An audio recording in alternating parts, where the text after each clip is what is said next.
WWE Bad Blood 2004. I know what you're thinking. Hardest part of the ring. Please give us another Jonathan Coachman match on pay-per-view. Well, good news for you folks. WWE in 04, man. It's such a... it's like a box of chocolates, as some people may say. So sometimes you might get a dark chocolate. Sometimes you might get a white chocolate. Sometimes it might be bleach. But whatever the case is, we have a fun time putting it in our mouths and seeing what happens. Huh? Put that on a t-shirt. But yeah, we got Coach, we got Eugene, we got Tomko. And we got a Hell in a Cell match that lasts about 5 Monopoly games. Everything's here, folks. So strap in, strap on. It's the Apron Bump Podcast. Yeah.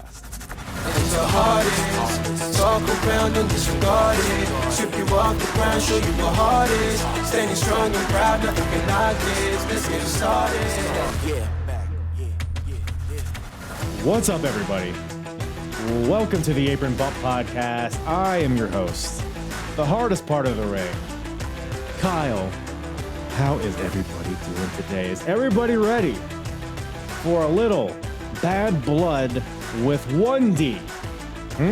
Not 1997. That's not for a few weeks. It actually is very weird how close they are in the Apron Bump episode order. It just happens to fall that way. Ain't that fun. But no, we have the last iteration, well, at least up until last year, Punk and Drew in the Hell in a Cell. It's the last Bad Blood for a while. So you better savor it. You better savor all of that Tyson Tomko while you have it. Just kidding. We got a lot of it on the TNA timeline. Too much, some may say. But speaking of which, I'm talking all these timelines. Hardest part of the ring, you're covering 2004 WWE here. You're talking about this 1997 WWF. There's TNA. What the heck is probably what you're saying, right? Well, hypothetical listener, I cover all sorts of timelines chronologically in wrestling. Right here, we got Ruthless Aggression. We are balls deep in it, but I've covered, the ending stages of the Attitude Era. I've covered the golden eras of TNA. We're in the process of covering it. We're in the process of covering the golden era of Ring of Honor. We got a little Progress Wrestling, old ECW, WCW, all sorts of goodness on your plate for you to gobble up. So grab a fork, put on your napkin, and just take a slice out of me and chew on it for a while because it's pretty gamey.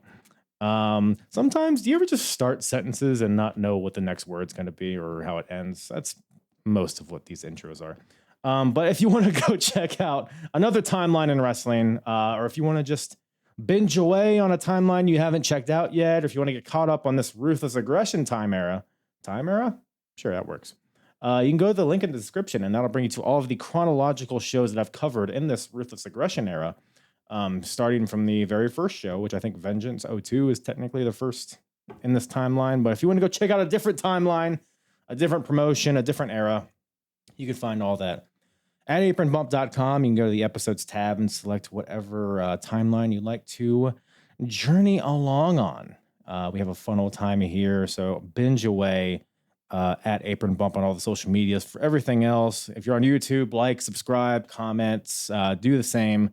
If you're listening on the audios, and we got a fun one on deck here. Like I said, we got Hell in a Cell, Triple H, Shawn Michaels, on the internet. It's a very divisive match, and I think there's a lot of interesting talking points to get into. Is this a good match? Is it not a good match? It's a long match, that's for damn sure.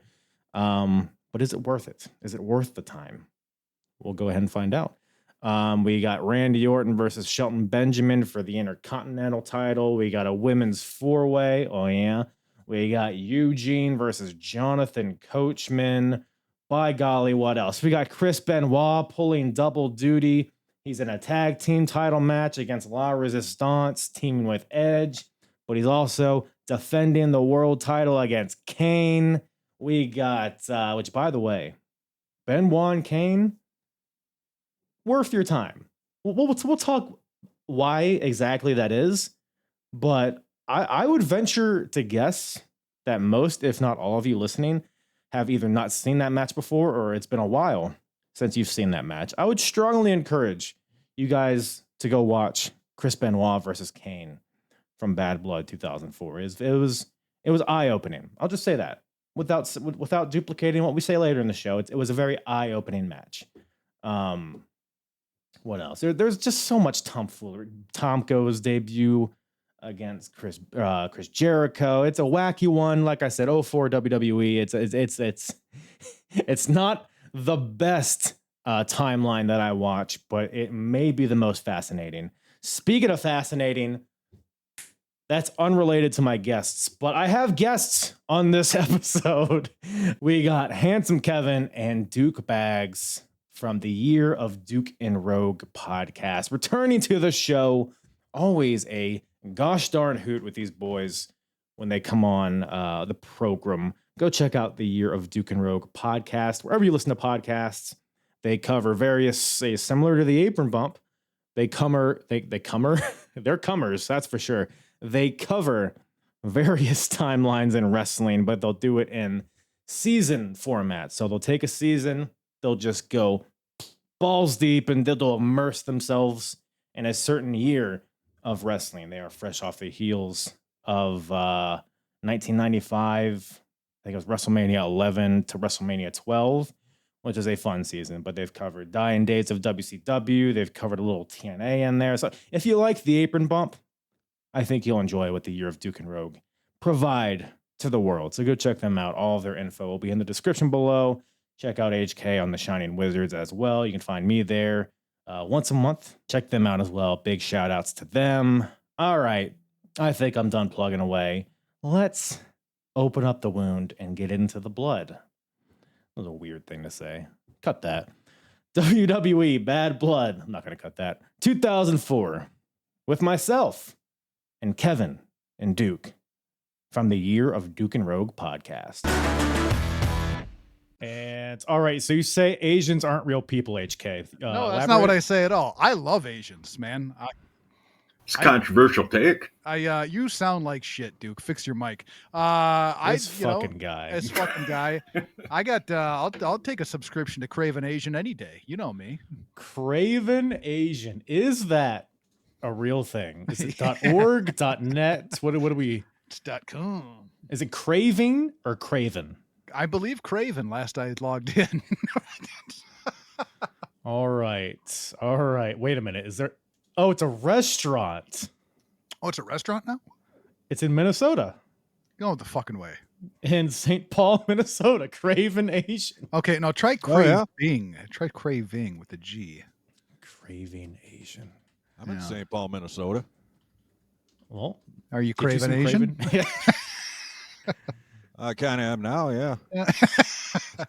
Well, I'm a third Asian, folks. So soup's up, if you know what I mean. Huh? I do. What type of soup?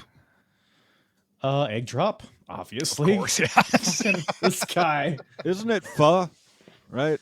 That's kind of the soup of the Asian. Soup of the Asian. You know what I'm talking about? You know, hand job. Let me apologize for my very Swedish counterpart here. Sure, yeah. I think it's Vietnamese pho. Yeah, but for Duke, they're all the same. Yeah, one of them Asian water dishes. Yeah, I'm with you, Duke. Right.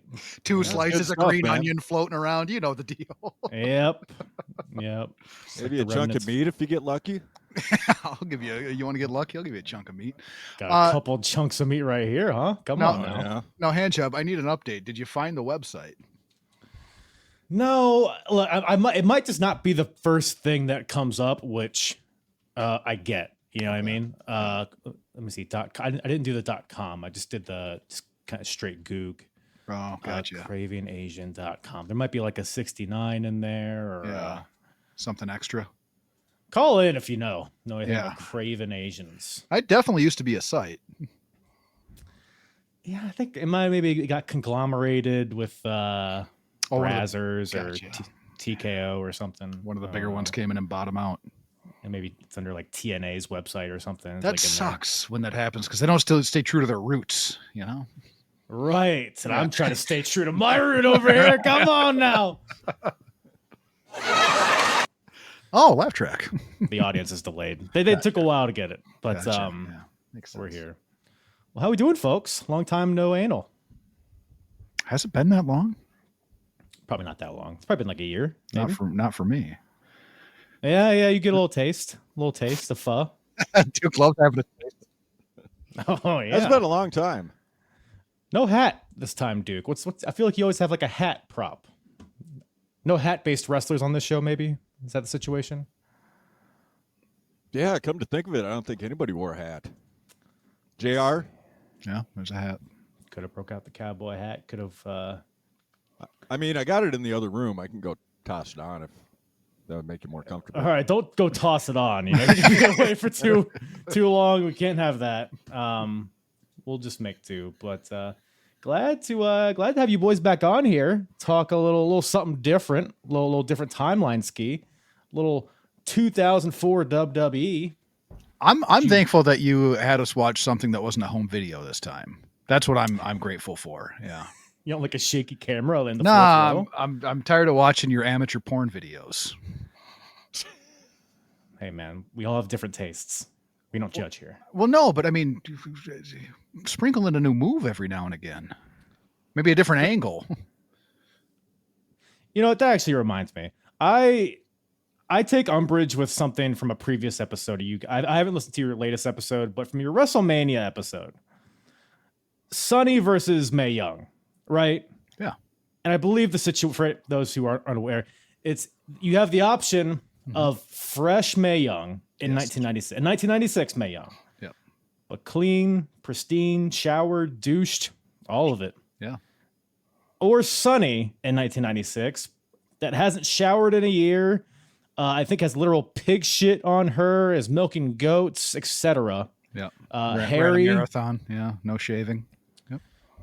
And you guys chose Sonny in that situation. Yeah. I mean, God, what's caked on back there after a year of no showering and all the hair? Mm-hmm. And you want to go around the world, as you say?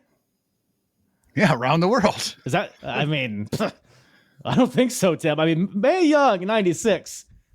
I mean, she wasn't, She's about 96 in 96. But she has some tricks up her sleeve, don't you think? Well, that was part of the thing, though. Mae Young, you're only getting standard edition. You're getting plain wrapped. You're getting what, they brought to the new world. You're not having any fun. No thrills. Right? Sonny, whatever you need, she's got you covered, right? Now she's caked, right? She's caked and shit. Nothing you really want to be around. But it is still Sonny. And she is taking you around the world, and it's 96, which is a proper vintage for Sonny. Yeah, the best part of the bit was Kevin over there kept adding, stipulations to Sonny's situation. He was trying to get me to side with Mae Young, but I wouldn't budge, and turns out I passed the friendship test. You don't know what I was trying to do, first of all right? He saw right through. Oh, I know. You have no idea. Second of all, that was going to be like a bonding thing for both of us. I think it was. I think it was too, really. It brought us closer together. Oh, so you guys would do it at the same time? You would share? Yeah, we'd share.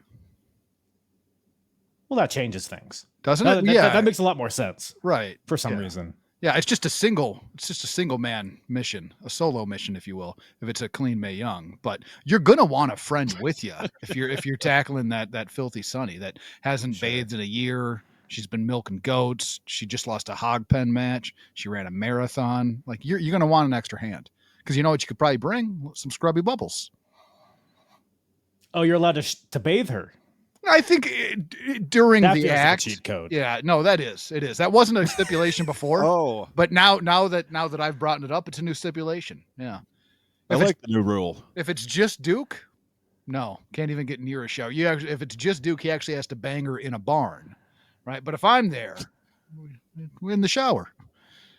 Sure. Yeah, maybe in the jet tub. Right. Just making it up as you go along. Always.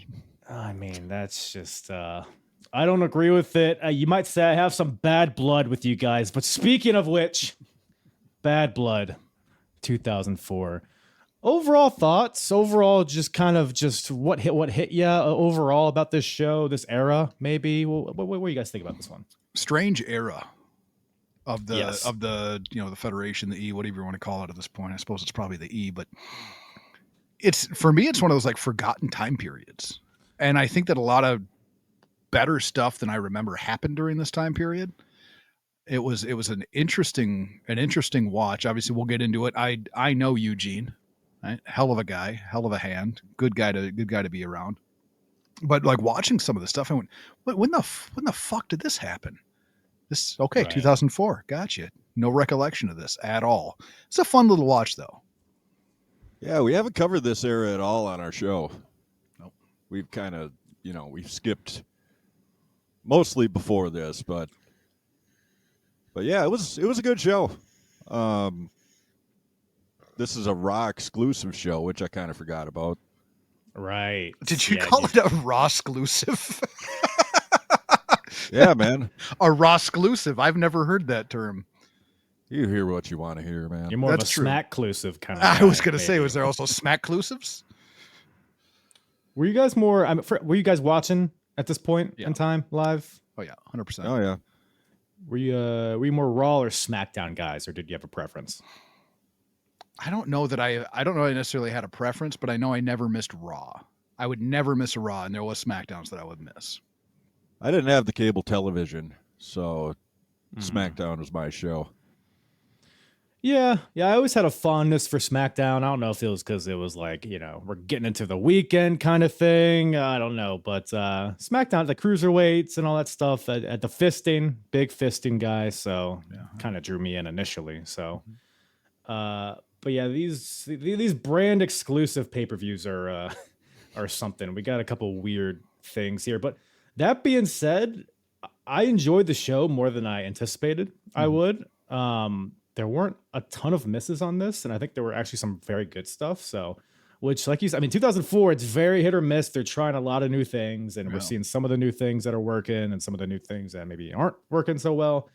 But it's very interesting time capsule, that's for sure. I will say that by the time it was over, I was okay with it being done. Dude, that main event was tough to get through. I just, I don't know. it's just one of those things where, like, long road. It's one of those things where you got like a super hard nut to bust. And then you get to the point where you're like, you know what? I don't even care if I bust this nut anymore. I just want to be done. Right. That's how it felt at the end, which kind of sucks given what the main event was. Yeah, it's like one of those. I mean, we'll touch more on it when we get there, but it's like, if I feel like it's a good match, but I didn't enjoy it. I enjoyed parts of it. We'll get to it, but it's a polarizing one, that's for sure. Yeah, kind of a fun fact. We covered the first Bad Blood on the third season of our show. This is the second one. They've only had about 3 or 4 of these total, I think. And so at the first Bad Blood, Kane debuted. Yes. And then at the second one here, he gets a world title shot, which is worked out pretty good. Of course, it's Kane without the mask. I don't know how I feel about that. Yeah, it's a weird period of Kane, too, because it's like, he just feels like a guy. Well, other than a few things. Feels like a man. But he's not a monster. He's not a fish. He's a man. You know what I mean? Yeah, so, I get what you're saying. Yeah. Well, we open up. First of all, this era of WWE, you open up, you get a lovely set. We got blood droplets. What's up? No, I love it. Yeah. And the thing right away that I took away, like this is Robert, right? Robert Conway. Yep. Yeah. Yes, sir. Why is it? And this right out of the gate, I'm hitting with you heavy hitting, right? Heavy hitting question. You're heavy hitty? I'm a heavy hitty kind of a son of a bitch right now. Sure. Does Vince McMahon hate the fleur de lis? What? The fleur de lis. He's giving it a lot of exposure here, man. Le fleur de lis. Does he hate it? Because I have not seen one man with the fleur de lis that has been portrayed as a face. Every time you put the fleur de lis on, you are a heel. Done. What the fuck? Is that the national anthem? Is that what that is? Is that the leaf?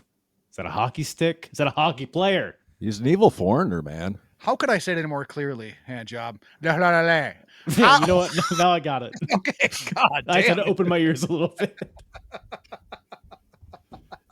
Man, they're decked out in that fleur de lis.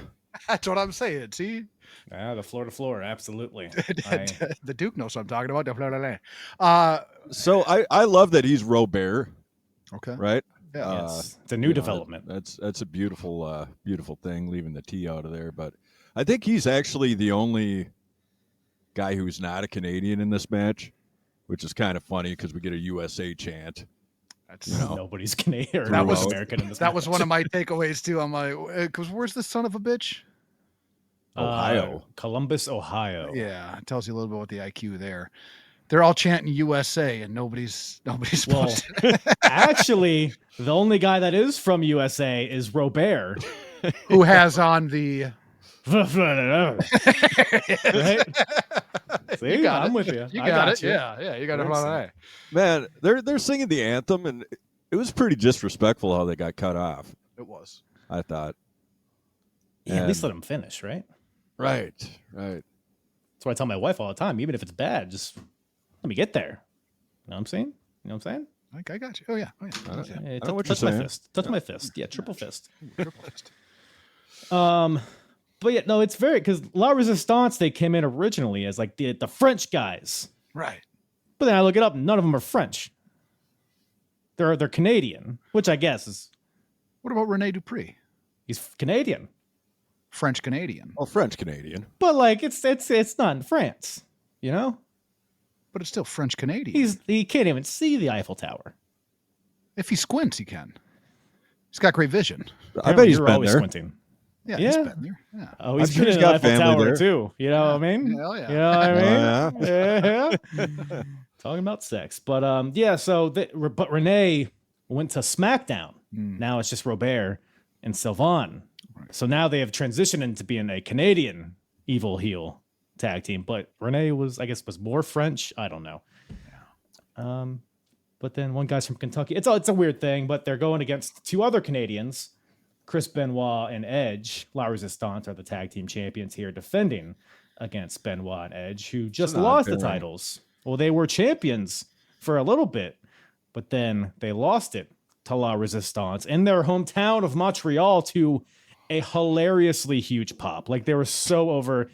It's worth watching. Just Robert Conway, Sylvain Grenier. You would think fucking like Hulk Hogan came in there and just raised hell. Like it was Really? incredible. The place came unglued.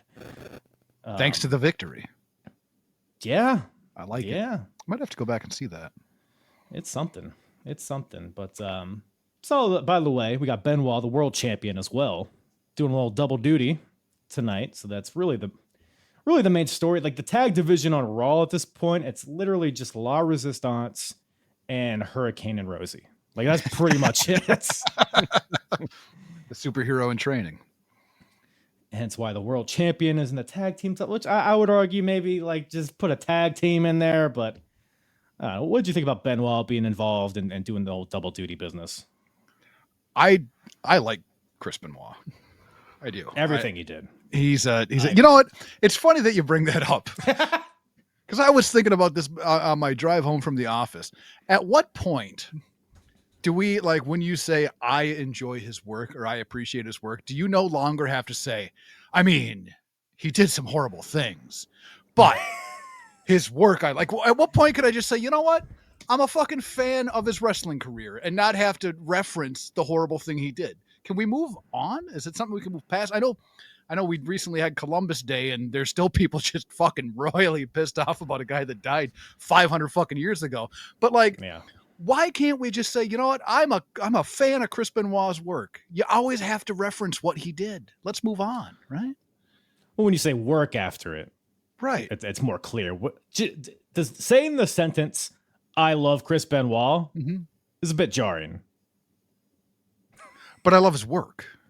Right. If you say that, I love Chris Benoit's work. No, Well, even that's a little like. If you sit back and you're like, you know what? I was a big fan of Chris Benoit's home life. Really take some notes. Like that, of course. Yeah. Then you're going to be like, I Tough. question this person. But you can't say I like Chris Benoit without being like, oh, except for that one thing, that one night, I didn't like that. Can we just move on and say, you know what, Chris Benoit's a hell of a talent? Sure. Everybody gets a mulligan, right? Everybody gets one. Should. Or two, whatever. Do we reach that point yet? Can it be today? Can today be the day we move past it? Guys, you hear? Hold on. Where's the? That's the Chris Benoit's okay alarm. Got it. Love it. I think it's one of those things like Buck Zumhofe, for example. Love him. Love him. The his crime. Right. You can't really get away with bringing up Zumhofe without citing that. Right. And it's kind of along the same lines, but I mean, who else? Snuka, he killed somebody. We don't really. Hey, allegedly. Always. Well. Yeah. We don't. She slipped. Right. We don't always have to kind of put that next to him. That's a great point. Nobody, you hear people say, I love Jimmy Snuka. I'm a big Snuka fan, but they don't follow up by saying, except for when he's climbing with his, like they don't say that. Like, why not? Let's move past it. Let's move together. Unify. Sure. Unify. Well, today's the day, everybody. Hell of a wrestler, Chris Benoit. Yeah, and Jimmy Snuka. I mean, Jimmy Snuka was okay. He did the one thing, but otherwise it was just okay. Or whatever. Gotcha. Coconuts. Yeah. He was exciting, man. And Benoit, though, I would agree. I do love his work. Yeah. And like, dude, knows his way around a weight bench, kind of a thing. He's a killer wrestler, man. Oh man. I mean, he was all over this card. I mean, we were smothered with Chris Benoit watching the show. So, you know what I mean? So, a lot of them on this show. But I agree. Benoit, he just does everything so well. Like, there's a level of intensity to like everything he does that it just feels like a lost art. Like, he'll just do like simple, like he'll do like a back suplex, and it'll feel like it kills the guy. Like the way he looks at people, the way he looks at his wife. It's all so intense and terrifying. The match is what it was. It was pretty much to set up his match with Kane later. But what did you guys think of this contest here? For me, it was kind of a throwaway. I mean, like there wasn't really much going on. I do like Benoit's work, and I think La Resistance, I think they're a fine tag team. I didn't mind them together at all. Edge in this one kind of seemed like the odd one out. Just watching the way the match was fitted and worked together, it didn't feel like he was the one that should have been there for whatever reason. I don't think his work has reached anywhere near its pinnacle at this point in his career. So that could be it, or it could be you're seeing him in a tag team that is lesser than the tag teams he's been in the past, which makes it feel less. I tried to figure that out along the way. I loved the Kane run-in. I usually hate the run-ins, but the pyro went off. The music didn't play. So like the pyro going off, I love because that's Kane, right? It's mysterious. Boom, explosion. What's happening? They didn't play the music, which I enjoyed. He just came down, beat the shit out of him, threw Chris Benoit into the steps. And Chris Benoit just he stayed there in like a reciprocating orgasm type of a sound. I don't know if you picked up on his grunts over and over and over That's again. What he likes. Which is good for him, which I didn't know that's where his sweet spot was. But yeah, it was fine. It was very much a throwaway type of match though. Yeah, the ending with Kane coming out, I mean, it was done well. I hate any title match ending like that, but it was a nice touch how the Frenchman was locked in the crossface and he had to hold on until King got in there without giving up. So that was a good way to wrap it up. But yeah, what do you guys think? How do these guys compare with the Rougeos? Not even close. Pretty much the same. What the fuck is wrong with you? Pretty much the same. Is it just because you see a fleur-de-lis? The fleur. I mean, it's like it is pretty much one and the same. I thought. Oh, really? The national anthem, the same. Every guy that has a fleur-de-lis is the same. The guy. fleur is everywhere. I see one fleur. I see them all. You are something else. Thanks. I wonder if they would have benefited from a guy like, Jimmy Hart or Frenchie or, That would The have been dog? interesting. Yeah. Is Frenchie the dog? Frenchie, right? no. Wait, Frenchie. who's Frenchie? guy with the eye patch. It's a monocle. No, same thing. No, an eye patch and a monocle are completely different. A monocle helps you see. I An must eye have been patch you thinking can't of. see anything through. Monocle, patch. Monocle, patch. So Jean-Pierre Lafitte, that's a patch, right? That's a patch, yeah. All right. I must have been Mr. thinking of Peanut, that's a monocle. Right. that. Monopoly guy? Monocle. Monocle. Captain Hook. No patch. monocle though. That's what do you call it? Mandela effect, I believe. Hold on, let me double check that. I think the Monopoly Man does not have a monocle. I believe he originally Oh. did. Yeah. I think you originally sucked me off. No monocle, no mon that I'm seeing. There No, was a- noacle. There's a monocle on the Monopoly Man at some point. It's AI probably. That could be. You can find anything you want, but Yeah. Anything? um, CravenAsian.com? Craven Asian. I was unable to find it, but we'll do our research later. But Kane was not Craven Asians. He was Craven Destruction here. DQ finish here. Kind of a waste of time in retrospect. Like, I get it. Benoit's doing double duty. Kane's coming out. He's taking advantage.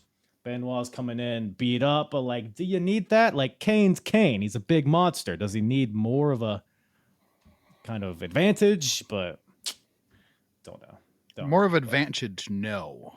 But does it make him seem like, more of that kind of monster that you don't know what's going to happen? Yeah, a little bit. I suppose he's it- unhinged. It helps out Benoit. Yeah, I in suppose terms it of the does. story. Yeah. I do. One tidbit of this that I did like is that Benoit wasn't frozen by the pyro. Like a lot of times, like guys will come out and they'll like immediately like let go of the submission and then like charge the ropes. Like, hey, what are you doing? He like tried to get the win, Mhm. but the guy didn't tap out. So he's like, well, I guess I got to get up and handle this. So Right. I do like that bit of psychology, but yeah, ultimately just a throwaway. But what's not a throwaway is this next segment. We got Eric Bischoff and Coach backstage. What are you guys laughing at? It's Coach. He's undefeated at pay-per-views. Didn't you hear? Look at Coach is gold. He's the man. Coach is awesome. Decked out in his Dumb hat. Michigan gear. Why he's not there right now is a fucking crime. I think he served his purpose in wrestling. I think he Oh. reached the shelf life. Oh no, he could come back right now. I'd be so excited. If it was this version of Coach, sure. Yeah. Okay. I'll allow it. Yep. we With the agree. hat, the glasses, Yeah. the basketball shorts, all of it. Looking like a Fab Five. Oh, dude, the shirt that says, what did it say? It's like, "'Cause I'm the coach." Enough said, or some dumb shit. But he has his match with Eugene later, and Eric Bischoff, the uncle of Eugene, is hyping up Coach because Eric Bischoff doesn't like Eugene. He's embarrassed of Eugene, and because Eugene he isn't like what he kind of represents. He doesn't represent the Bischoff family like he wants him to. He's telling Coach to take care of Eugene because he's an embarrassment to my family. And then Eugene just happens to be right to the right of them. Didn't see him, which I have a hard time believing Eugene would just sit there quietly. Seems like a very ruckus person, You could but- tell he was hurt. You don't like me, Uncle Eric? He said, come on now. Just breaking my heart watching this. Eugene's gold, I think. I think he's gold as well. Yep. He is 100% amazing. And we'll get into a little bit more when we get to the match, but the Coach to open this, just him jumping up and down. Don't bring me down. Nope, not today. Don't bring me down. Muhammad Ali over here. It was amazing. And you know what? You're feeling sympathy for Eugene, right? And I'm kind of feeling sympathy for Uncle Eric in the situation. Because Why is he's trying to do the right thing. If you listen to what he says to Eugene, you could take all of your wrestling dolls and your autographs and your pictures, and you can go back home and you can tell all your friends that you got to be in WWE, right? Like, it was an experience. And if you stay and you wrestle, you could get hurt. So really, Uncle Eric is looking out for the well-being of Eugene, and I think it comes from a place of care. And I think that's where this story gets twisted, and Uncle Eric makes, he's made to be the bad guy, but he is looking out for his best well-being. Because he's trying to save him from this monster that is Jonathan Coachman. Who knows what he's going to do? That's accurate. He's undefeated. I think he should have confidence in his nephew, right? You would think. I mean, Eugene's undefeated as well, so he hasn't wrestled on pay-per-view up to this point, but he's beaten the Robert Conways of the world, so it's no slouch either. No, kind of high stakes here. I'd say so. So you don't think that there's any shred of Uncle Eric that is actually looking out for Eugene? It seems like he just wants him to go away. Get out of his sight and whatnot. I don't know. He was just telling Coach right to the left of him that he wants Coach to take care of him. That's not a bad thing. Ominous. That's not a bad. People say that all the time. Like you hear people on their deathbed talking about their children saying, "Hey, take care of Missy. I'm not going to be around anymore." That doesn't mean annihilate Missy. That means make sure they're okay. Take care of them. Oh, I have some loved ones to apologize to because I read that wrong. Yeah. But yeah, maybe you're right. I don't know. Maybe this is why it's good to revisit this stuff, because maybe stuff that we interpreted wrong and originally, maybe along the way we were the villains, perhaps. Right. Yeah. Benefit of the doubt. I'll tell you one thing that there is no doubt about is that Tyson Tomko's here, taking on Chris Jericho. Of course, Tomko is accompanied by Trish Stratus. Oh boy, Tomko Jericho, big time match, big match feel on a pay-per-view. Not at all. Tomko's first match, by the way. Really? On a pay-per-view, yeah. Okay. First match on a pay-per-view. I couldn't get past Tomko's tattoos because they just reminded me of Lord Tensai. Anybody else get that at all? Well, he actually ended up teaming with them in Japan, so maybe that's why they were a team. Right? It looks like the Tensai tattoos, and I know that this is pre-Tensai, but the tattoos looked exactly like Tensai's, and I have no recollection of why Tomko and Trish were even together. Furthermore, Chris Jericho in what looks like felt pants. Worst Chris Jericho era, right? Oh, this is definitely, I mean, Jericho, this is babyface Jericho with not much direction. So yeah, This is pretty rough. He can still perform in the ring, obviously, but like character-wise, yeah, because we're fresh off of his feud with Christian, which is some great stuff, but their blow-off match was in a steel cage on Raw, and Christian injured his back in that match, so he's out for like 4 months, which is why Tomko is, because Christian... Actually, I don't think Tomko came along until after Christian was gone, but I know they end up being a pair. So I think it's kind of Christian's, so they call Tomko the problem solver. And I think it's like Christian's like, hired gun type of thing. And Christian was with Trish. So he sent Tomko to go protect Trish. And that's kind of why they're a pair. So that's why we're here. He also has his name tattooed on his back, which I don't understand whatsoever. Maybe he forgets. Yeah, but it's on his back. Maybe his lover forgets. I don't know. That's like I just don't understand. Like, why would you want? I don't understand at any point why would you, one, tattoo your name on yourself, and then two, tattoo your own last name on your back as if you're wearing a jersey, or if you're in prison and like you said, your lover, everybody knows where to get that good ass. Yeah, I mean Tomko. Not a badass. Yeah. Yeah, he's in shape. Yeah. Good stuff. Yeah, those tattoos were distracting for me as well. I don't know too much about this Tomko. He's a powerhouse. He's got a few nice powerhouse maneuvers in this one. Not bad. But not bad. This was kind of another throwaway as well, though. Well, one little piece of lore for Tomko that might tie everything together. He was once a bodyguard for Limp Bizkit. Oh, fuck him. Which just makes a lot of sense. Given the goatee. Yeah. Love me some Limp They're Bizkit. so horrible. We all do. No, we all do My not. way is so good. It makes a lot of sense. Yeah, they both suck. I could buy that origin Right. story. Yeah. But yeah, it's kind of, I would agree, a throwaway match. Not a terrible match, especially given how green Tomko is. I've been watching Tomko in TNA like 3 years after this, and he is a bit better then. So like there's something there. Like Tomko ended up being pretty solid. Okay. Maybe it was after his tour of Japan where he like started to figure stuff out. But he was just kind of just another big, bald, big guy, bodyguard type guy, beating up Jericho. He beat up Jericho on Raw, powerbombed him through the announce table, so he has injured ribs here. Attacking the ribs during this match. And that's pretty much the story. That powerbomb shoulder breaker Tomko did pretty nice. Pretty nice. that was a nice move. That could have been a finishing move. Yeah. I also like the gorilla press slam into the, bashing the ribs Gutbuster. on his way down. That's good. That's good. The only thing that I really loved about this match, well, outside of Trish, because she was looking like a proper vintage as well. Although it is funny, I'll share this. For whatever reason, my Peacock paused at a certain point where she was just making one of those super unappealing faces, and I thought about taking the picture and sending it to you, just to go, this is what I'm referencing when I bring this up. Because it didn't even look like her anymore, and it's weird how like, a battle axe can make a face, and all of a sudden you're like, oh, who is that? And then, Sure. yeah, it's weird. It's like they morph.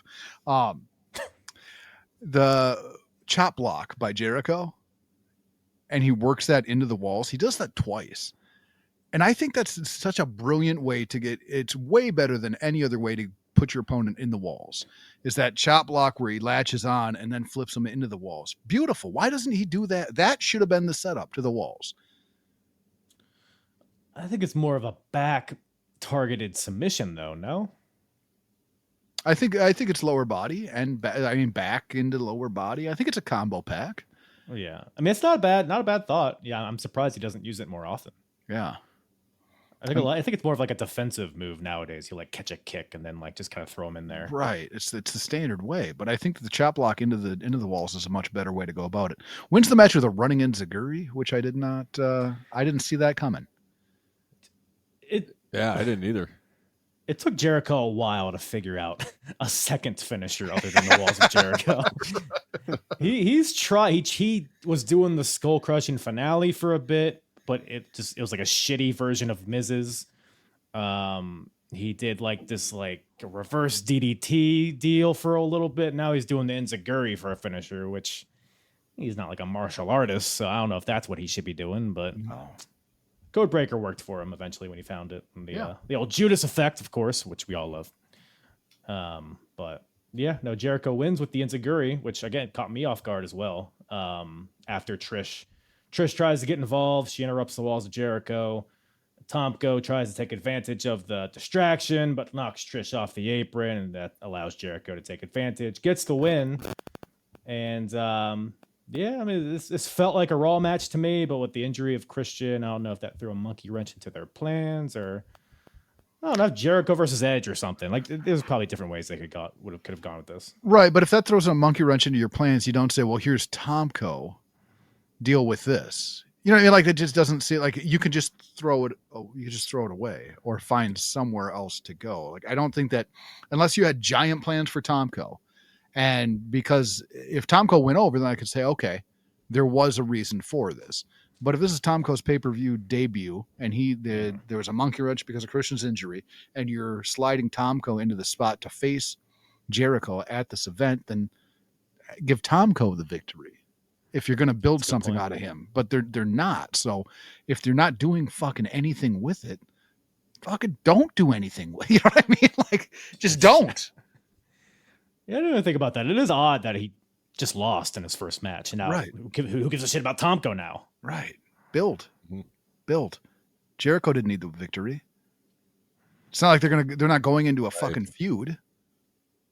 Yeah. I think ultimately it's more about Jericho versus Trish here than anything. But again, like, what's the payoff? You can have Jericho versus Trish in a one-on-one match. I'll take a payoff from Trish. Oh, yeah? Hello. Come on now. Did Tomko stick around for a while? A I little think he while. stuck around for like a year. Oh yeah. Yeah, don't have many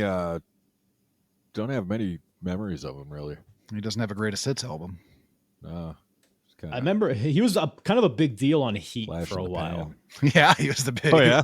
He was the Dude, big I don't draw know. on Heat. I don't know why I remember this so vividly, but they were doing this thing where his finisher was the big boot, and he would just hit it on a guy, and then they would just be knocked out, and they would like ring the bell right away, like without a pin. He was just knocking guys out. Are you with his sure that big wasn't boot. Test?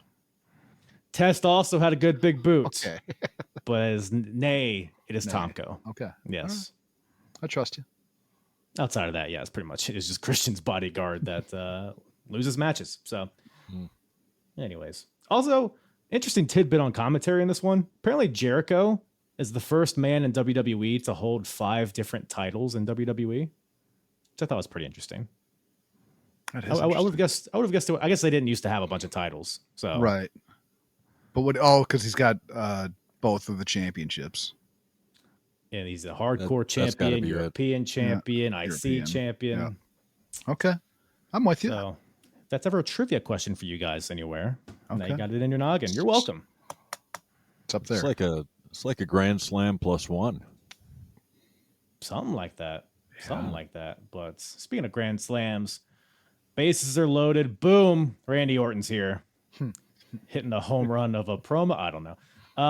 But Randy Orton's here. He's got his match with Shelton later in the night. He's backstage with, I think it's Toddy Grish. Oh yeah. It's TG, the Tigger. Oh, Tigger, please. Todd Grisham is here and interviewing Randy Orton, the longest reigning Intercontinental Champion of the past 7 years. My goodness. About 6 months, which is, whatever. Randy says he's distracted by the audience as he's cutting this promo. He's like, look at the way he looks to the side. Hey, don't boo me. It's like, I think they're all around, Randy. You don't need to look over there. But It's fucking gold, man. dude, I kind of love like this. It's so I before they go into they show the video package of these two guys, and for some reason there's like a blood lens around the outside, which was interesting. But he's back there with old Toddy G, and he's cutting his regular promo. He's like, it's the 6 month, the half-year anniversary of me holding this chair. And I was like, yeah, thanks, Tony Khan. I give a fuck about 6 months. Like, why are we celebrating just insignificant anniversaries? We're not. All right. I don't give a shit about your half-year anniversary. I never will. Right. And then he's cutting the promo. He just stops, like you said, and looks over. Don't boo me. Like, I thought there was like like people walking by him that he was yelling at. I had no idea who he was talking about. which, by the way, they weren't really booing him. No, it was crickets. It was crickets. Don't boo me.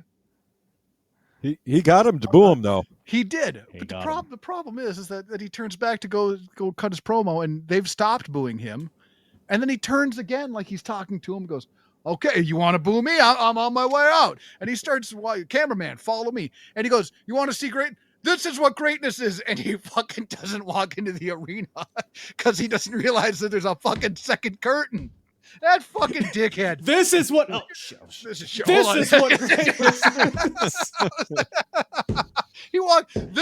Take a look at greatness. Oh shit, they can't see me yet. Hold on 1 second. I'll be there in a minute. This is what greatness looks like.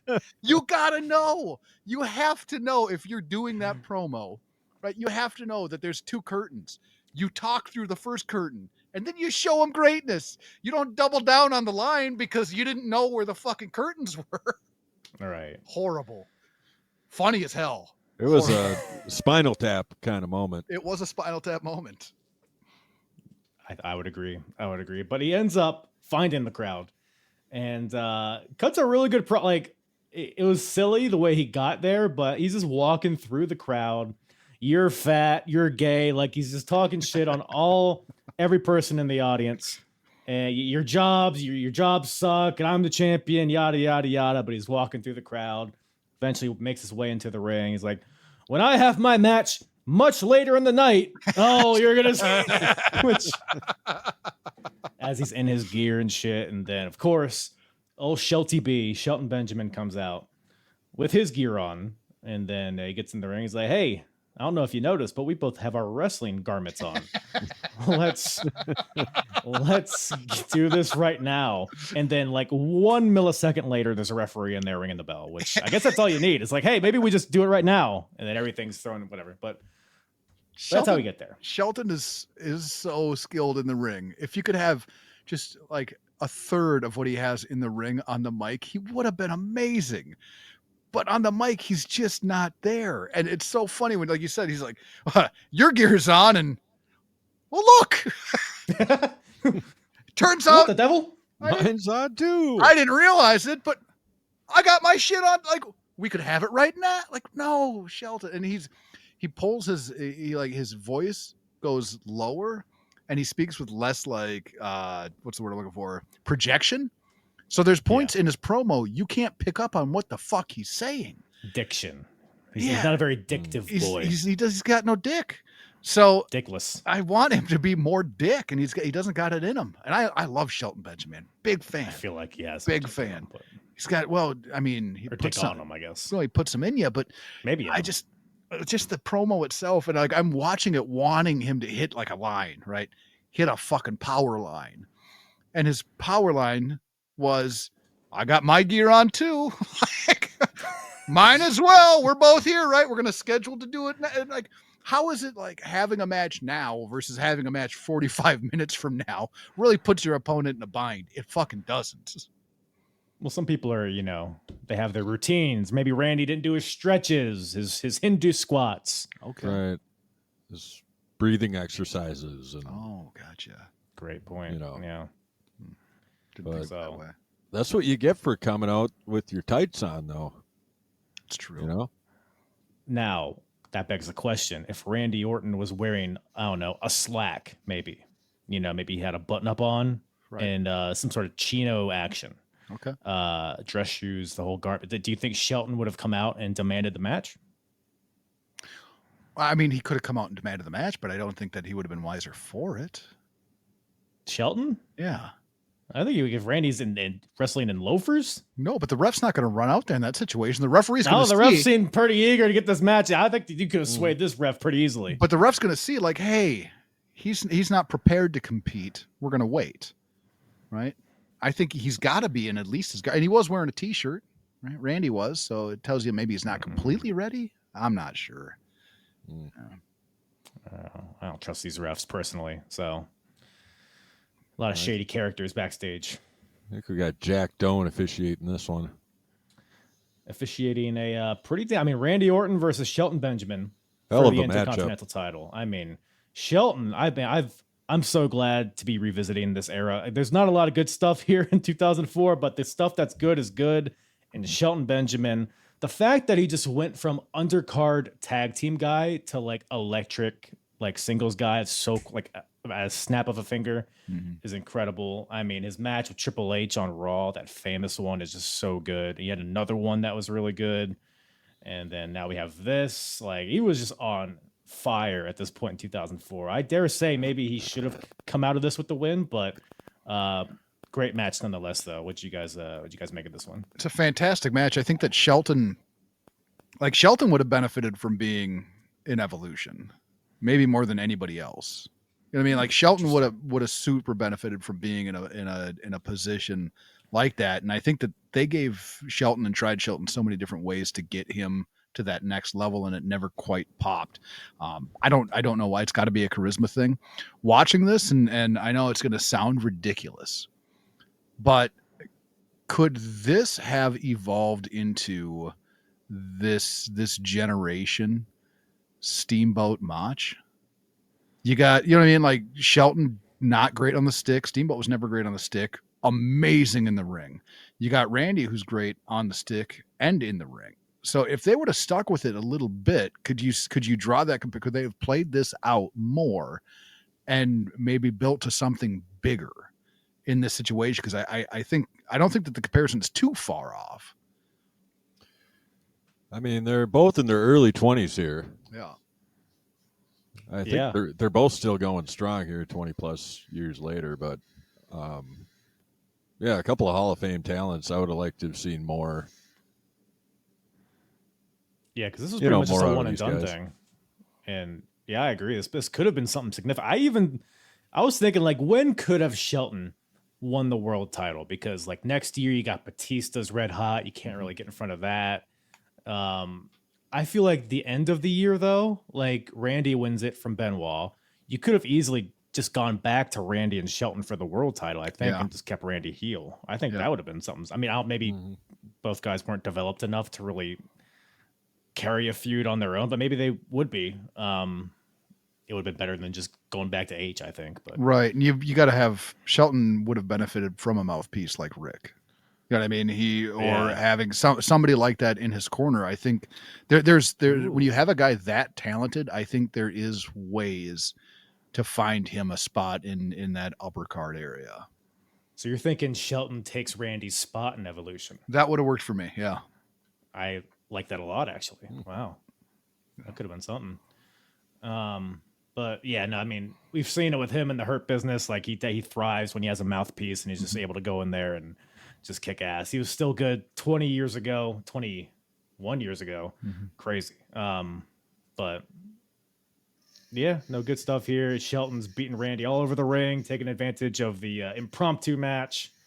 Fun offense from both guys. You got the Randy like rack into a neck breaker that he used to do, which is sick. The Shelton Dragon Whip kick. You got Shelton with the T-bone suplex, which is his finish. But then Flair comes out, puts Randy's foot on the ropes to save him. And then Shelton rips Rick in, which, I mean, Ric Flair might have been the MVP of this match. He's in there. Big backdrop. It's not a smart move to bring another man in the ring. Yeah, not the wisest. He does put Ric Flair, Shelton does, in a figure four, which is just pure gold. This is a hell of a spot. But then, he has Flair in the figure four, and then Randy comes to try to break it up, rolls him up in a small package with the figure four locked in. Come on, man.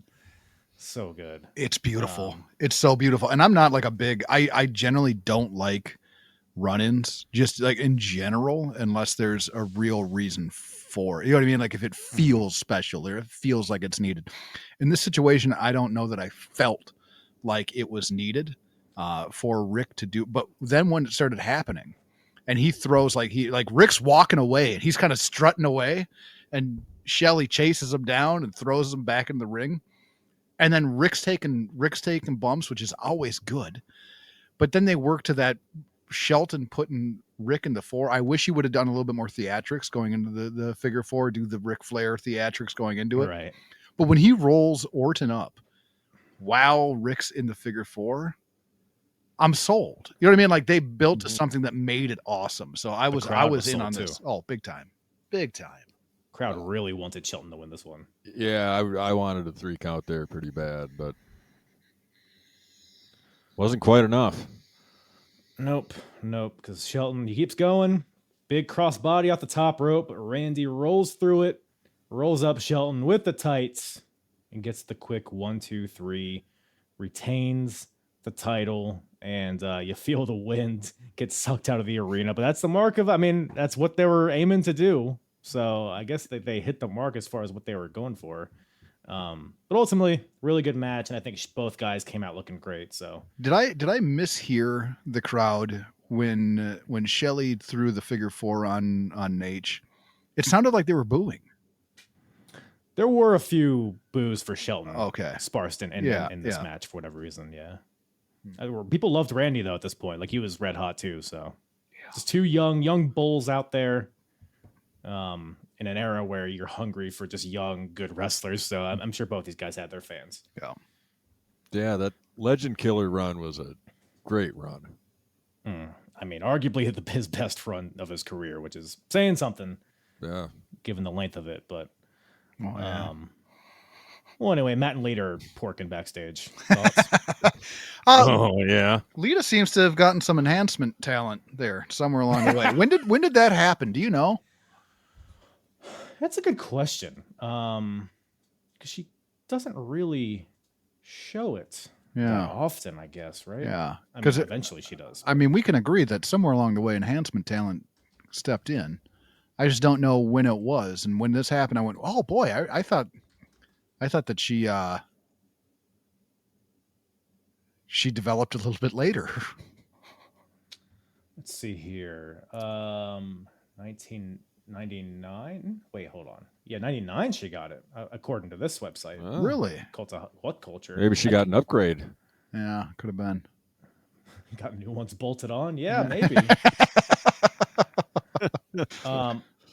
So Lita's in a women's title match later, and Matt Hardy's there. They've gotten back together on screen. He's there to comfort her and tongue her or whatever. Eric Bischoff and security pops in as they're smooching. He's like, "Hey, Matt, you're kicked from the building. If you don't leave, Lita's out of the match." And I just have like, when did she start porking Edge?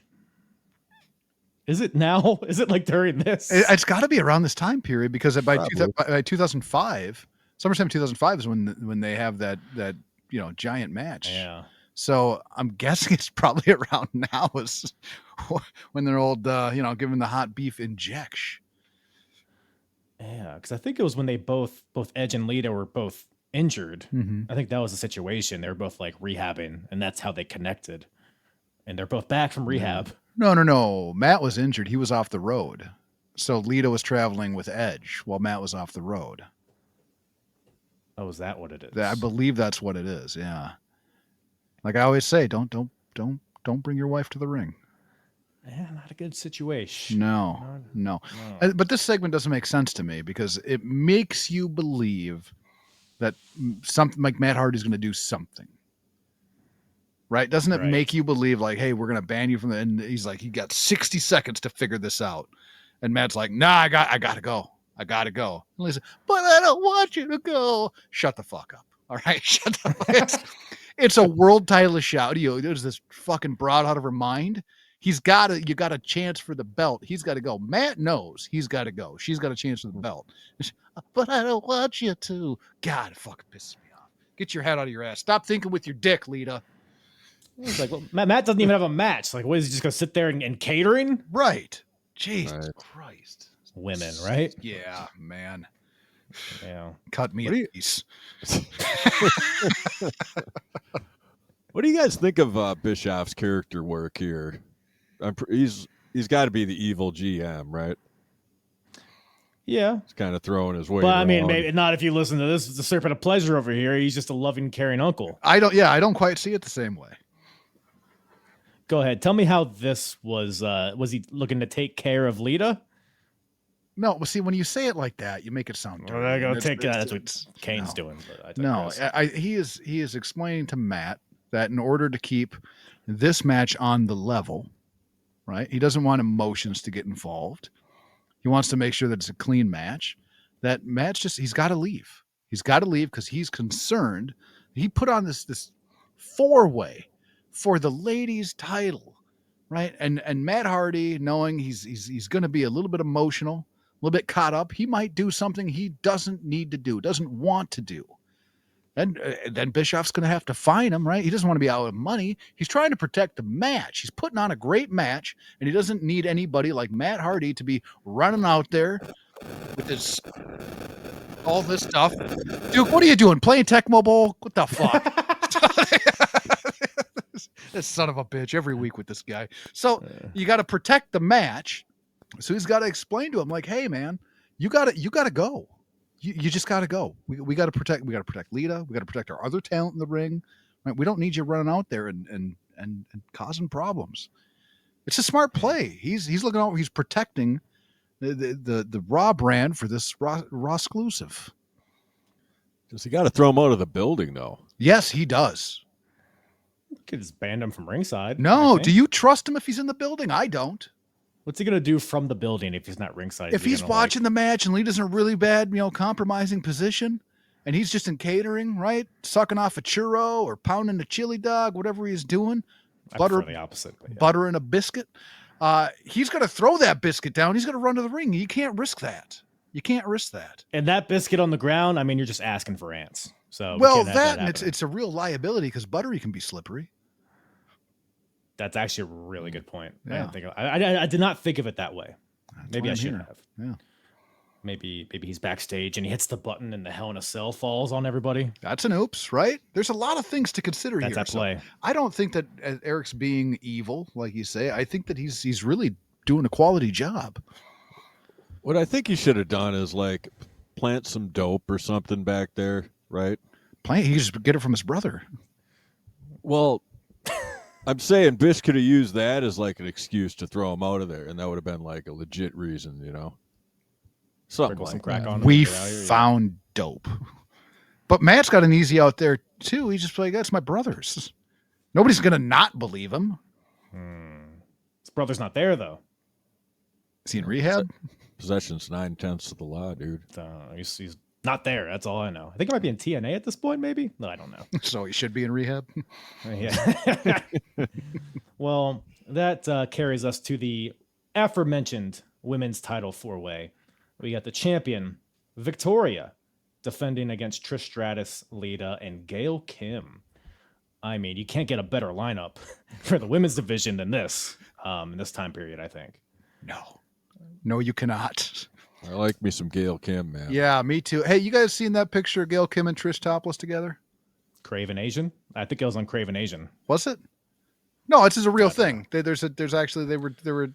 Go ahead, look it up. Prove me wrong. Gail Kim, Trish Stratus topless. They were like models. Yeah. Yeah, popped up right away, didn't it? Oh, yeah. No, Talking I'm just about seeing your their boner. wrestling. I'm seeing. No, I don't. I think out of these four, I'd Oh God, do I gotta send it to you? I think you might.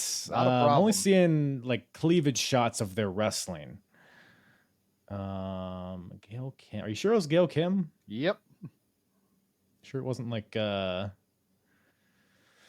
what's another Asian wrestler? Asuka or something? No. Kimono Wanalea. Kimono Wanalea. It might have been her. No, there's one. Yeah. I'm not finding it. They didn't take it down. There's no way. They scrubbed it from the whole internet. I don't think I don't think that's possible. Man, I got to say, if I had the choice, I'd probably take Gail Kim up to the Playhouse Well, yeah. between these four. Yeah, not bad. Not bad.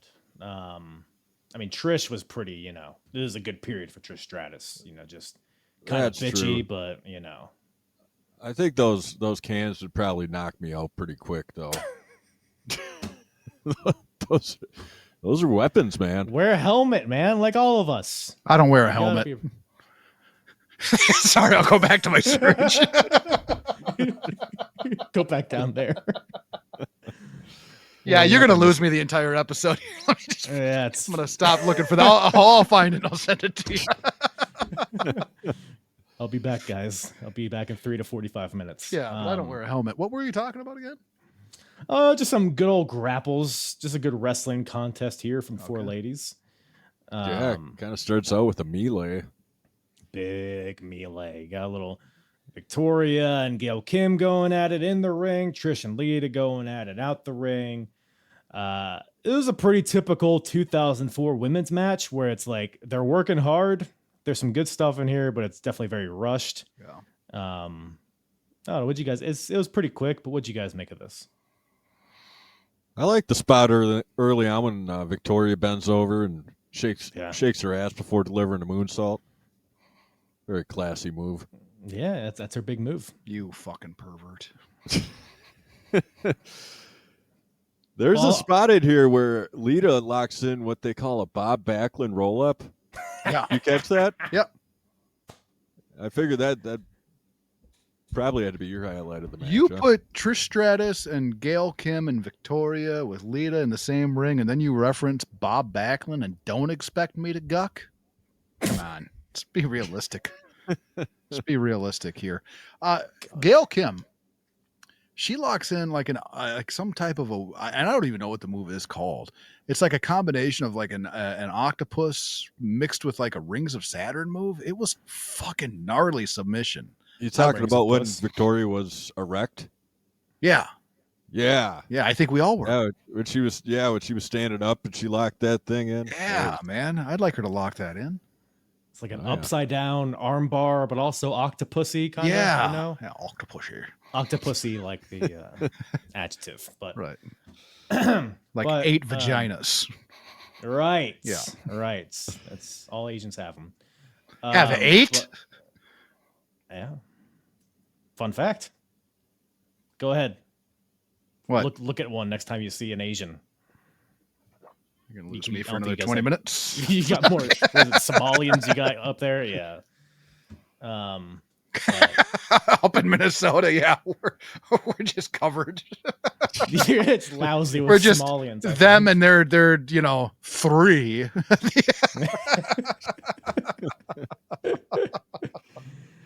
Well, Lita hits a pretty gnarly DDT to Gail Kim, plants her, but then Trish Stratus with the schoolgirl out the back door to Lita gets the 1-2-3 out of nowhere. Why does it got to be a schoolgirl? Because she's a girl. Can't be dude. a school person? A school they? Yeah. No, it's a schoolgirl. All right. It's a schoolboy. The room's a fucking schoolboy. It's always been a Yes. schoolboy. Come on now. And I don't like Victoria losing the title without losing. It's the stakes of That's the it, right. stakes of the match, man. Yeah, This was they were kind of really a wild trying. match. It was chaotic. It was, and they were trying with Victoria. I just don't think she ever really caught fire. Not in the way that Trish and Lita did. Right. They recently changed her music because she used to come out to Tattoo, but now she's coming out to the go go go like that music. I'm gonna get my bad self. With my bad self. With my bad self. Give it up Dude. to the bad self. The first time she came out to it, she does this dance like to Yeah. the beat, like Yeah. long, like it's like a minute long. She's dancing on the stage, and it was terrible. Yeah, it's horrible. But she's figured it out. Now she comes out like Cesaro style with the suit, and she rips off the suit, and then she just walks to the ring, which I think is fine. But other than that, Yeah, there's a lot of ways this match could have been better, I suppose. if Matt Hardy was out there, Nope. Okay. Banned. Got to get him away. shit, I forgot. Tomko's out there though, so that's okay. Yeah, but they kick his ass out too. Yeah, they do, and he's not really a threat. No, he's As we've Tomko. He established just already, yeah. lost. Great point. Pudding comes to mind. With Tomko? No. Oh, Pudding. Match. Yeah. Got a little pudding Sure. action, right? Yeah. B&P? Oh, a 4-way BNP in the pudding match. Oh, come on. Oh man, Right? I like that. that's Yeah. pretty good. Yeah. You don't want to outshine the Hell in a Cell match, though, I think is the thing. So I think that's why they didn't go that route. Quite honestly, I would have. Save it for next time. Yeah. Yeah. Saved for I later. All right. Well, Trish is new champion. Good stuff. Good stuff. Trishalicious, JR says. Is that like Raw You like it? exclusive? Kinda. Gotcha. Trishalicious type. is a Raw exclusive. Trishalicious. Yeah. Did King ever call Gail Kim like a satisfying little fortune cookie or anything like that? Well, they would always reference her martial arts. Yeah. She doesn't fucking do martial. She's a wrestles. submission artist. Yeah. She's submissions. Yeah. All her Yeah, kung but- fu. All. Yeah, there's at least something Thai in there somewhere, whether it be a kwando or a noodle.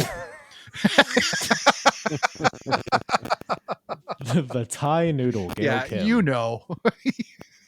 You're right. I do. I don't know why I lied to myself. Well, no Thai noodles in this next match. We just got a noodle head, and we got Eugene versus Jonathan Coachman. Oh man, the battle of the ages. I unfortunately did not hate this match. No. Eugene, look. Would I bring a Eugene character in nowadays? Probably not. But like at the time, like you said, Eugene, I think he portrayed this character as well as it could have been portrayed.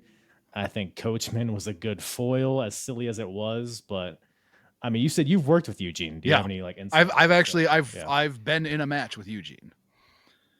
Oh yeah, how was that? It was amazing. I've had the pleasure of sharing the locker room with him a number of times, and working a match with him was just incredible. Like the guy sitting there, the knowledge that he has, and like kind of watching the way that he listens to the other guys in the match when everything's getting put together, and while he's like, "Nah, don't do that." Right. We'll see how it feels. Like it's such a pro as far as that goes. So I talked to him about this match specifically. Was I think the third show that I worked with him. Actually, the night that I was in the match with him. Yeah, and he fucked me up. But I asked him about this match specifically because after the first show that I worked with him, my wife fell in love with him as a character. Right, because he does a lot of fun, creative things while he's out in front of the crowd, and so when we got home from that show, I threw this match on because I wanted to show her a singles match and how he is as creative as he is, and he does the spot where he crosses his legs and just rolls around and rolls around Right. and rolls around, and all of a sudden you just see his hand pop up. Coach grabs it and he rolls it. So that move specifically is the one that I asked him about. I told him, I said, "Hey man, after we worked the first show we worked together, my wife, huge fan of yours now, wanted to show her something. I showed her the match at Bad Blood. So, but I got to ask, that move where you just start rolling around you just sit there and cross your legs and then they start rolling you around and right away he goes, 'Oh yeah, Lady by the Lake.'" And I was like, "Run that by me again?" He goes, "Yeah, it's called Lady by the Lake." And I was like, "What do you mean? Like, I've never seen that shit before. And you're dropping Lady by the Lake. The move has a name. Where did you get it?" And he goes, "Oh, that's me and Fit and William." And I was like, "And you guys just decided to call it Lady by the Lake?" Apparently, that's a move that was borrowed from old British wrestling. That was brought to him and said, "Use this," and it was amazing. But as far as like a guy to work with, to create a match with, to be in the ring, like I said, shared a smaller time amount ring in the ring with him. I've managed against him numerous times. He's unbelievable to work with. He's a true pro. Like just the feel of the crowd, his ability to ad lib in matches is just off the charts. And even when he asked me where I found this match, and I told him it was on the network. And he goes, Right. "Wait a second." He goes, "They didn't scrub old Eugene?"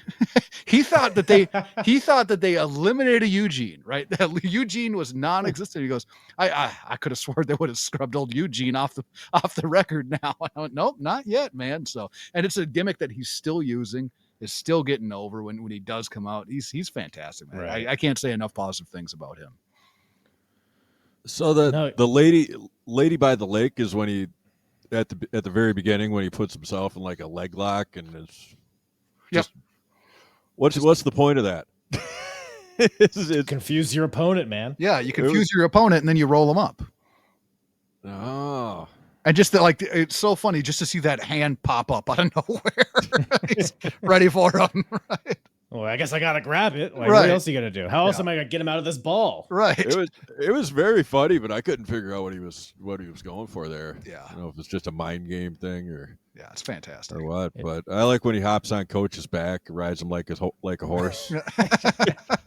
And then when he sends Coach, that was probably the best part of the match for me is when he sends Coach into the ropes and they're doing like a crisscross and he goes to the outside to check out the stuffed animal and Coach keeps running the ropes.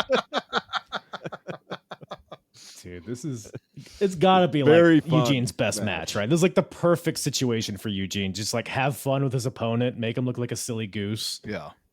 But then like still like show his wrestling chops. Like I thought it was beautifully done. Well, he's a super talented wrestler.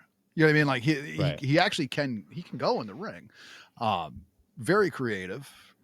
I don't know. I don't have anything bad to say about the guy. In ring, especially like when you take a match like this, like in your mind, you're going, okay, it's versus Coach. It might just eat shit, right? It might suck just flobby donkey dick. And nobody would be surprised if it did. But there was a lot of entertainment value to this match. Like when he started rolling Coach around He had him in like a body lock with his Yes. legs and started rolling around, and you could tell Coach was done getting rolled around. but then only Eugene. Eugene was not. Eugene decided he was still going to roll him around a couple more times. Fucking beautiful, man. This is the way he like threads like the silliness, like wanting to play with his opponent, but with like the actual wrestling technique. Yeah. Like being able to allow him to do that is just like He goes full JYD on Coach. the headbutts, the Yeah. pee. And then Puts his leg on him. takes a pills. I think he should have whipped his hog out though. In Yeah? hindsight, that would just a note, Okay. food for thought. Okay. Could have helped. Well, that blonde babe came strolling down. With the cookies? With her Platter of cookie? cookies. Jared was so enthusiastic about not knowing who she was. Why does it fucking matter? It's a broad in a bikini holding a fucking plate of cookies. What? I don't know who that is. Who gives a fuck? She's there in a bikini with cookies. We don't know quite who that is. Fuck you. I don't care who it is. It's all good things. Yeah. He should have been asking what type of cookies are they? Right. Were they homemade? Did this lady make the Could cookies? have made the cookies in the bikini. Is it like a Beagle Boy situation? Is there a foreign object in the baked good? cookies. Gotcha. Oh, that could have been something. Yeah, but the Beagle Boys, that was always a cake. You fucking idiot. That's true. You can Yeah. fit a more substantial foreign object in a cake for sure. Right. Yeah, you can't do much with cookies. Maybe she had the foreign object. Maybe she was the foreign object. Oh boy, I'd like to use that foreign object. That's Gail Kim. Yeah, Yeah, you are. I wasn't letting that one slide. Huh? Well, the cookies come out. You might be at home asking, why did a lady with cookies come out in a bikini? Well, to distract Eugene, which it works. She comes out. Eugene's like, I want a cookie, which who wouldn't? Yeah. I can't really blame him. No. Lady in a bikini, cookie, 2 check marks to me. I'd probably be Irresistible. distracted as well. Yep. And then she's eating a cookie. Then Coach attacks from behind, probably in cahoots with this lady. Throws Eugene in the ring. Eugene hulks up, and we get a lot of Bob Backlund based offense here. Atomic drops, inverted atomic drops. I mean, just The swing.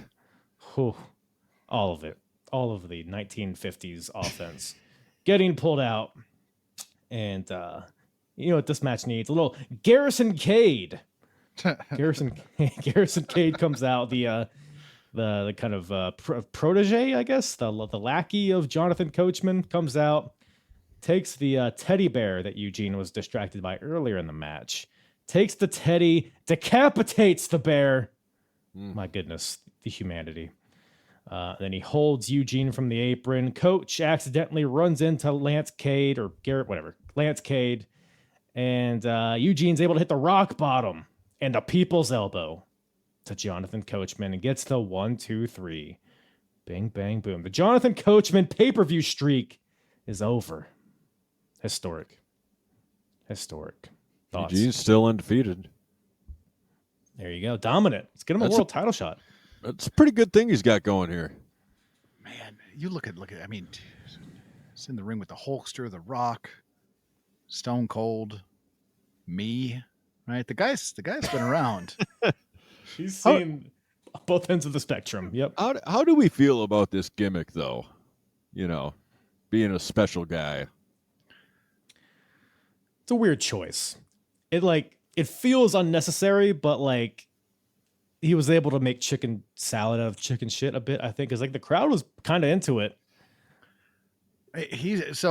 Obviously he's portraying a superstar Jimmy, but he's Right. he's fucking gold at it. Like he does very well at that character, and I It's think a very endearing character. 100%. And I think the fact that it got to the heights that it got to, and obviously there was some help along the way, right?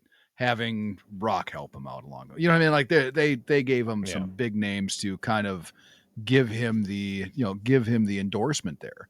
But he's still making money, making towns with this character. And that, I think from from my standpoint, that's all you need to know about this character, if it worked or not, how I feel about it. If he's still making towns and people are still loving this character is acceptable.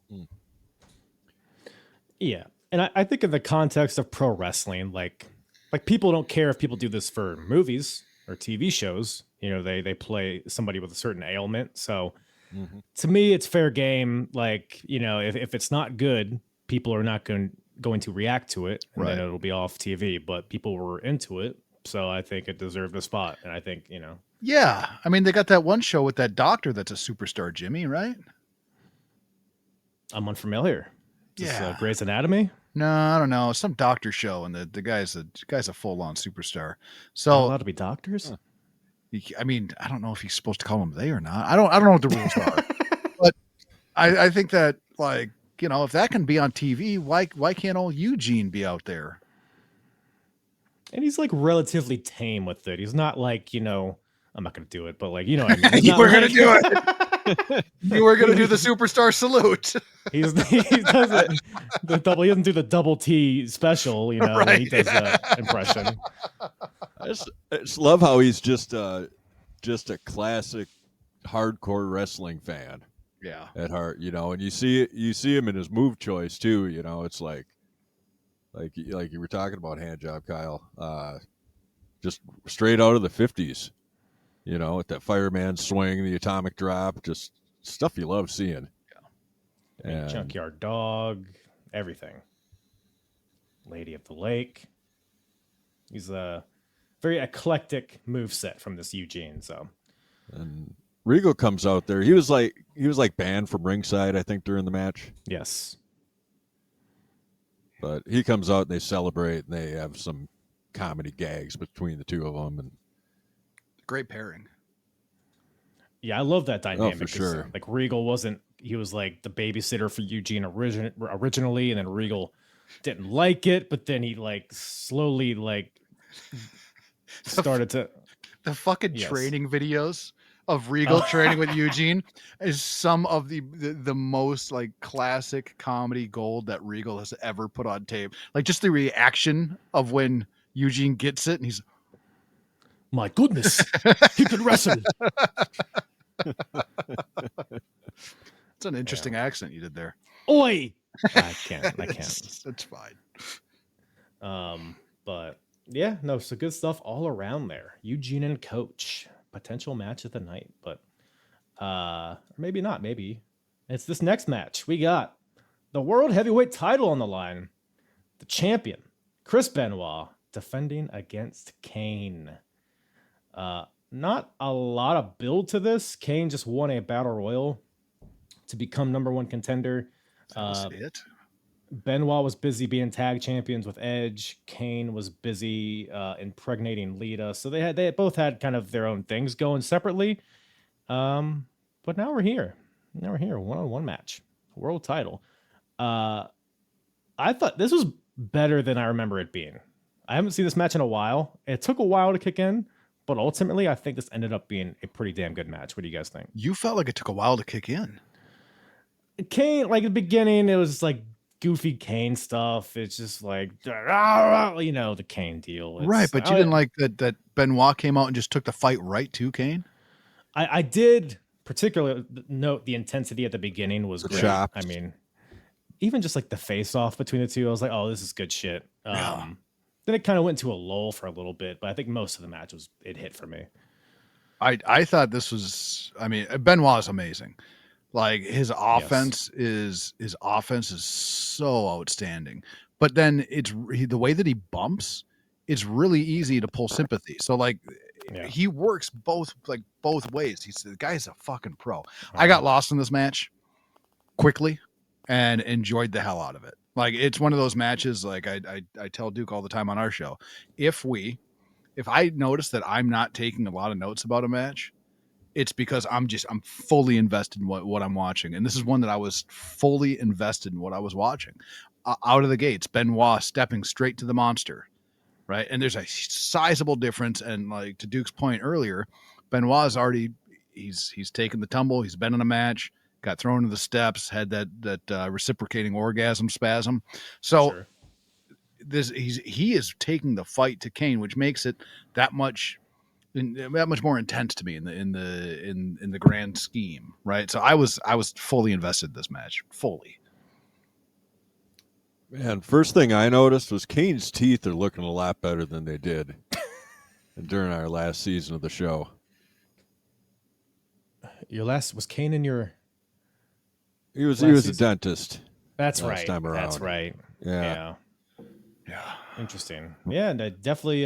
He's more attractive than Isaac Yankem, I would say, if nothing else. Maybe not. I don't know. Yeah, we did a special episode. I think we're probably due for another one where it's kind of an Ed Leslie type of special where we talk about guys with several different gimmicks. And Kane, there were several different versions of the Kane character once he landed there, so that might be fun to explore. Yeah.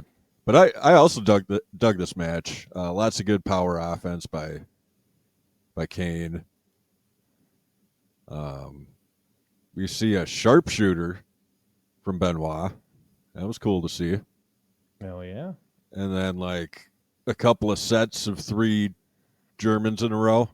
Which is visually so impressive looking. To do it to a guy so much bigger than you like that. Crazy. Yeah.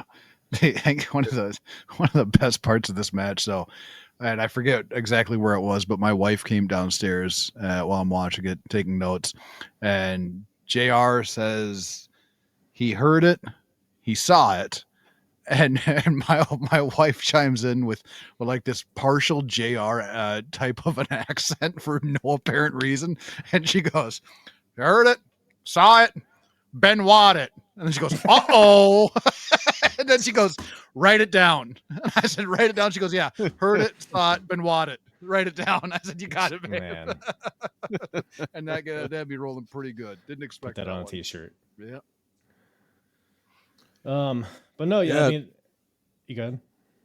Oh, it's a cool bit, the Undertaker and Kane, the bit where they sit up. Like that was cool in this one where, Benoit would dish out the 3 Germans in a row, but Kane just sits back up, Right. So he really had to bring it to Kane, but I thought it was a good I thought these guys worked pretty good together. Yeah, a lot better than I anticipated. Yeah, the story here is that like can Benoit put his submissions on Kane, and Kane's opening up. He's powering out of sharpshooters, powering out of crossfaces. But Benoit keeps coming, like you mentioned, the German suplexes. He hits 6 of them to Kane. Tries to lock in the crossface, but Kane powers out, hits a choke slam for a 2 count. Goes for a tombstone, but Benoit fights out. At some point, Kane goes for a flying clothesline, but Benoit catches him into a crossface. And I didn't remember how this match ended, so I was like, oh shit, that's it. That's the finish. Like there's just great drama here at this point. But Kane's able to power out once again, so Benoit can't quite tap him out. So Benoit goes for the other arm for the crossface, brings Kane to a knee, and then hits a cradle pin for the quick 1, 2, 3. So he improvised, saw the crossface wasn't working, so went a different route. So just great psychology, great story within this match, I thought, and just really fun drama at the end. Like you always thought Kane was going to tap, and the fact that like the size disparity didn't really Benoit was still able to come at Kane. Oh yeah. But yeah, good match. Shout out Kane, shout out Benoit. I was super happy that he didn't tap. Like there was at one point I didn't remember, like much like you, I didn't remember the finish of this match. So while watching it, when I'm seeing him locked in and he's not he's crawling, in my mind I'm watching it saying, "Do not tap." Like you do not want the monster Kane to tap, and he doesn't tap. So when he brings him up out of that the crossface, and Benoit goes to switch, and he's going to crossface him the other way, and then just rolls him up. It was brilliant. It was fantastic, man. This match is it's an A match, man. Yeah, it's a little cliche, but not really. I mean, the surprise roll up oftentimes in matchups like this is the best way to go.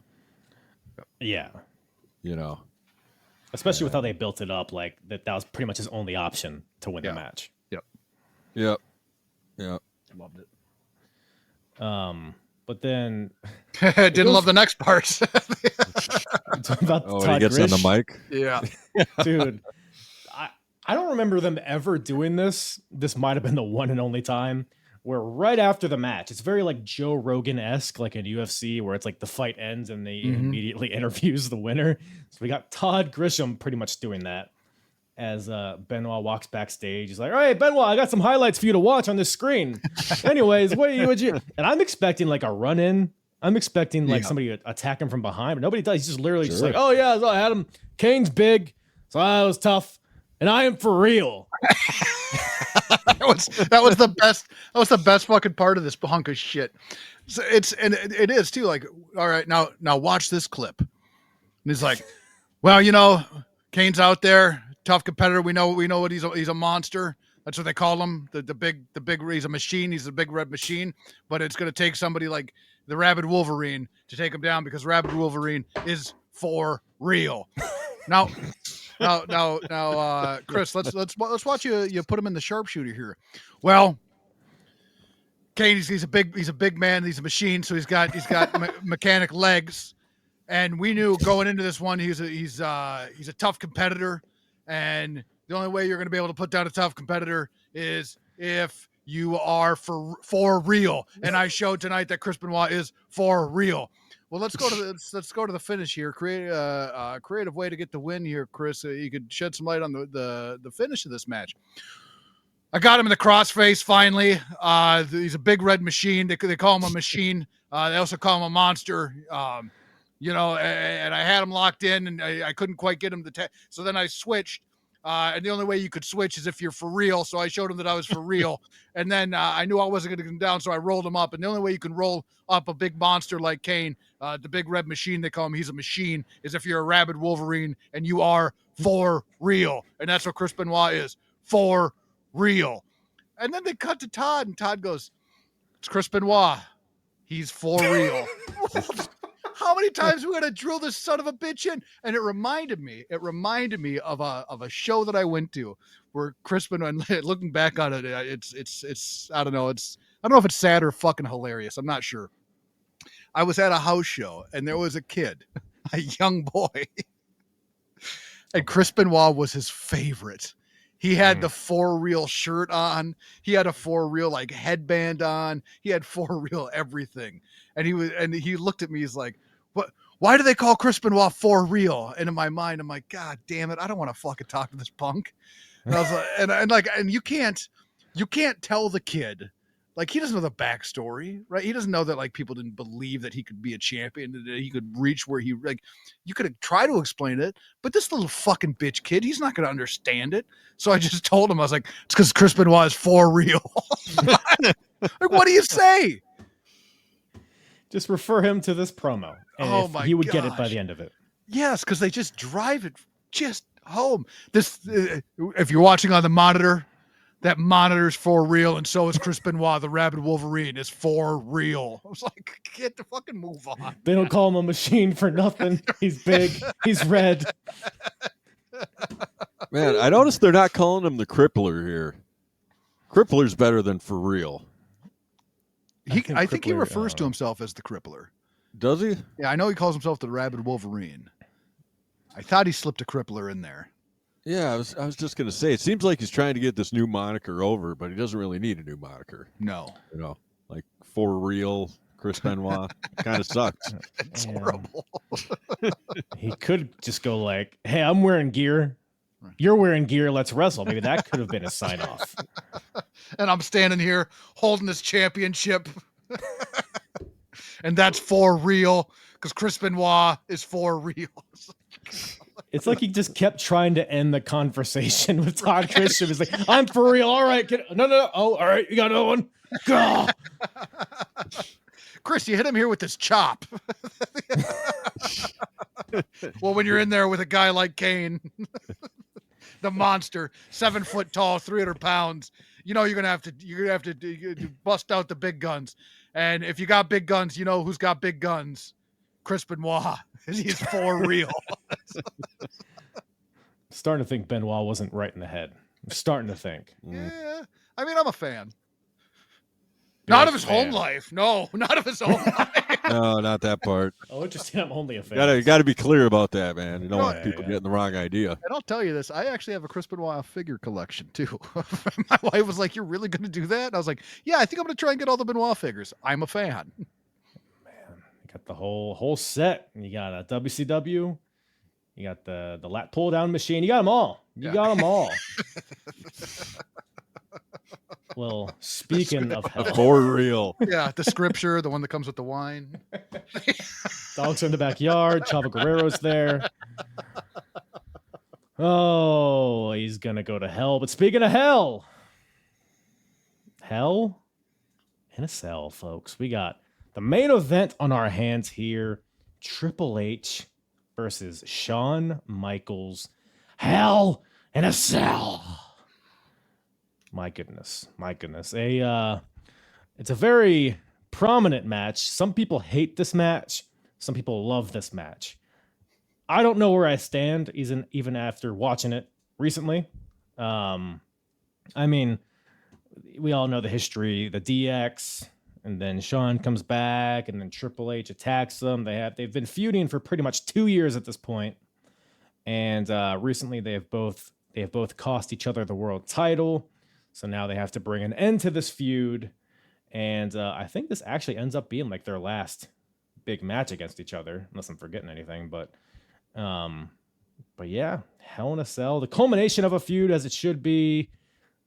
I mean, it felt like Hell in a Cell. It's not a bad way to end the feud if that's in fact the way that it went down. My only complaint was that it was too long. 47 minutes. Shit, yeah, I was gonna say it's legit 45. Just kept going and going, and I mean, it's not like there wasn't great action, because there was, but it was kind of tough to stick with it the whole time. Yeah, there were several naps. Yeah. Oh, I was fighting to keep my eyes open watching this match. Man, they were. So apparently, last man standing rules weren't being utilized here, because they were on the mat for like minutes at a time. It seemed like. Well, it's a pinfall or submission situation, right? Yeah. So. I want to get your guys' take on this. Where do you think the cage was built? Country of origin for the cage. China, probably. Okay, interesting. I bet they assembled it there, man. Well, okay, but the cage itself, like, where do you think the country of origin for the chain link cage? Like the raw product? Yeah, the raw product. I don't know. What's aluminum? The SmackDown product. Where do you get aluminum? I don't know. I don't think it's aluminum. I think it's steel. Solid steel. Yeah. Maybe the good old US of A. We got a pretty booming steel industry. Okay. Yeah. Interesting. Pittsburgh, maybe. You think they're going for the cheap stuff? Maybe. I don't know, man. So and this is why I ask. The cage lowers, and you can clearly see that there's what I thought was maybe like chain link glory holes in the cage. Yes. Yeah. I noticed that as well. You could see that. Right. Now I talked to a friend of mine, and this is a couple of years back, that did some time overseas, right? And in Afghanistan, where he was stationed, I guess they had a chain link fence around where they were stationed, but there was a lady that would come up and press her backside against the chain link, so the guys could, really smoke that ass through the chain link, right? So they could get their rocks off. Yeah, I was told, right, that they called her waffle ass because the imprint that the chain link left on her ass there. So in my mind, I was going, are they repurposing waffle ass's fence for the Hell in a Cell? Like, how does it get there? Because you guys saw the glory hole, right? You know that you could easily penetrate a broad that was standing on the other side of that chain link fence. And the only reference that I have to a chain link fence that has a hole in it is the story from my friend that served banging Waffle Ass. So is this Waffle Ass's cage? I'll let you tackle this one, Duke.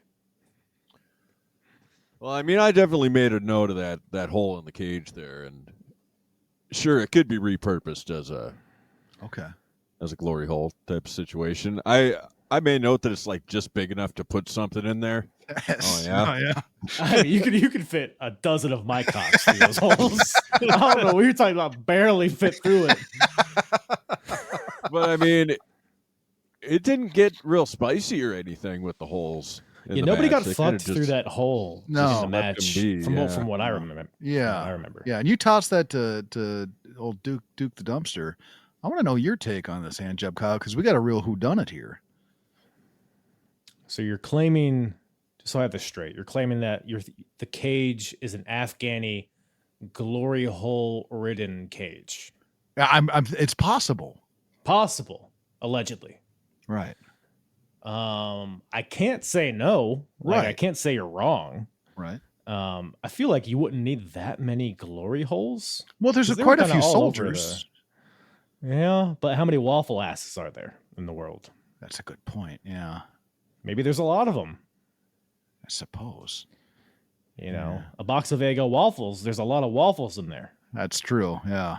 And really, I mean, how could you tell? Because really, you only get to see, like, the ass, right? It's kind of covered everywhere else. So, yeah. Well, you can see through the chain link. Right. But I'm talking about the attire in which, Waffle Ass would wear. Yeah. Oh, so you're saying they cut like a hole in the whatever you call it? No, you lift up the whatever you call it. Oh, that makes more sense. Do you think somebody missed? Do you think somebody missed their spot? Like somebody else is supposed to be banging Waffle Ass? No, the waffle ass. I was next. No, Wait, man, was the Ric waffle Flair ass. supposed to come out and get waffle assed? Yeah, that's what I'm saying. Okay. Did somebody missed their spot? That could be. I didn't think about that. I was just so fixated on Waffle Ass. Glory holes in the Hell in a Cell. This feels so sharp, though. It feels like there's so many ways that could go wrong. Yeah, I'd stay away from that. Yeah, could go wrong. Yeah, but I guess if you're in that situation, you got to kind of take what you can get. Right. Yeah.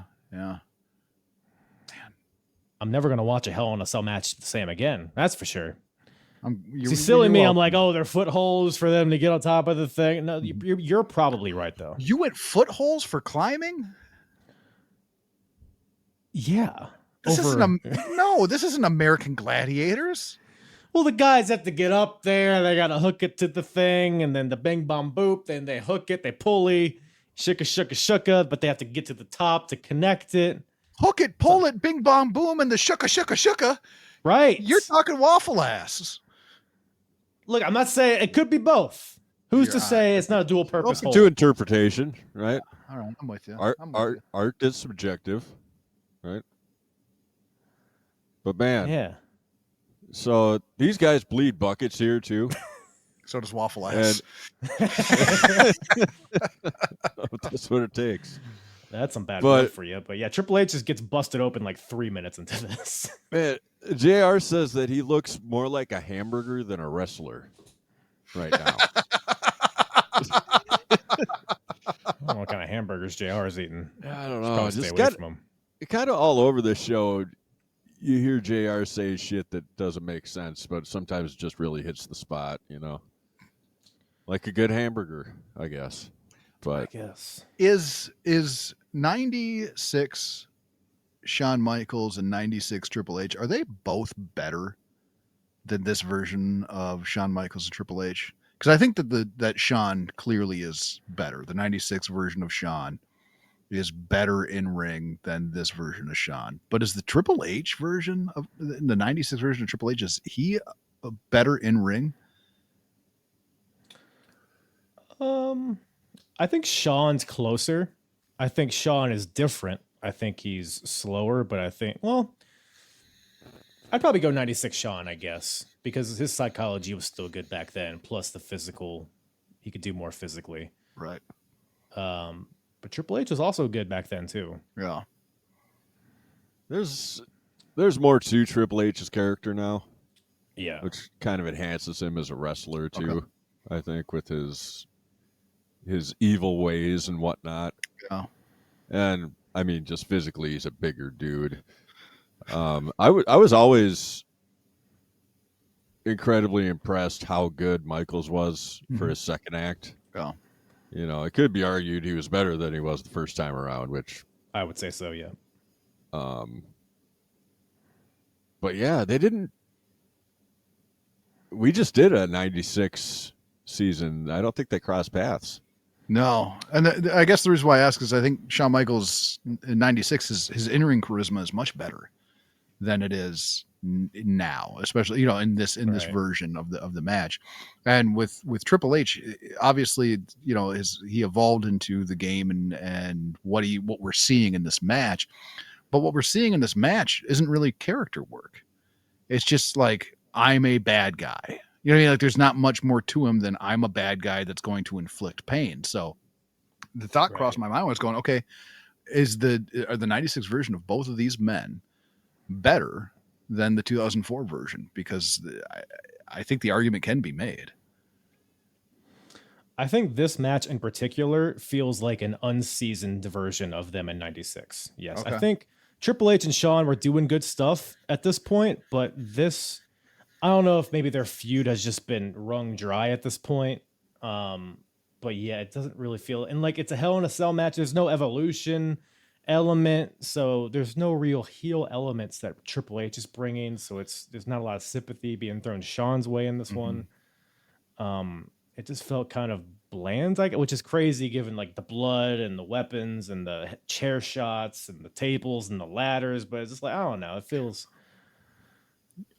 You know what they did is they tired their audience out and didn't bring them back, because there is a point where they can go so long where you're just wearing your audience down, and then it can go that much longer where it then becomes amazing. That they're still, that they're still doing it, but the match ended without bringing the audience to the point of, oh my God, they're still going. This is amazing. You know what I mean? Like, they didn't do that. They ended it where they were still down. They're still wearing thin. So the audience has got to get their second wind in that match. So if they're already planning on going 45, right? Like, they went half hour, you could have gone, okay, the half hour's fine. Could have worked out just fine. They went 45. Like, if you're already going to go 45, 47 minutes, whatever it is, go $110, right? Just go the full distance and get the audience the opportunity to get their second wind in the match, invested in the match, and then end it. So they ended at like that weird, everybody's worn thin kind of a time. Yeah, man. Like at about a half hour into this thing, Game hit Michaels with the Nards plow when he was going for the chin music, and earlier on, Michaels had hit Game with the Nards plow when he went for the pedigree. So we're half hour in here, and I'm realizing neither of these guys has hit a finisher. I'm like, okay, this must be the home stretch. When one of these guys hits the finisher, that's going to be it. And it should have wrapped up a lot quicker than it did at that point, I think. Yeah. Because there's a lot of, I mean, hell of a job with the cell in the back. Mm-hmm. But I'm thinking when Michaels is taking all this punishment on the back, like, it's all a work. But I mean, this is a guy who has a legit broken back in his history. It's something else. But good match, very intense. I mean, it goes back and forth. It's quite the blood feud, but I mean, it didn't hit the highs of, obviously, like that SummerSlam when he first came back between these two. There's probably better chapters.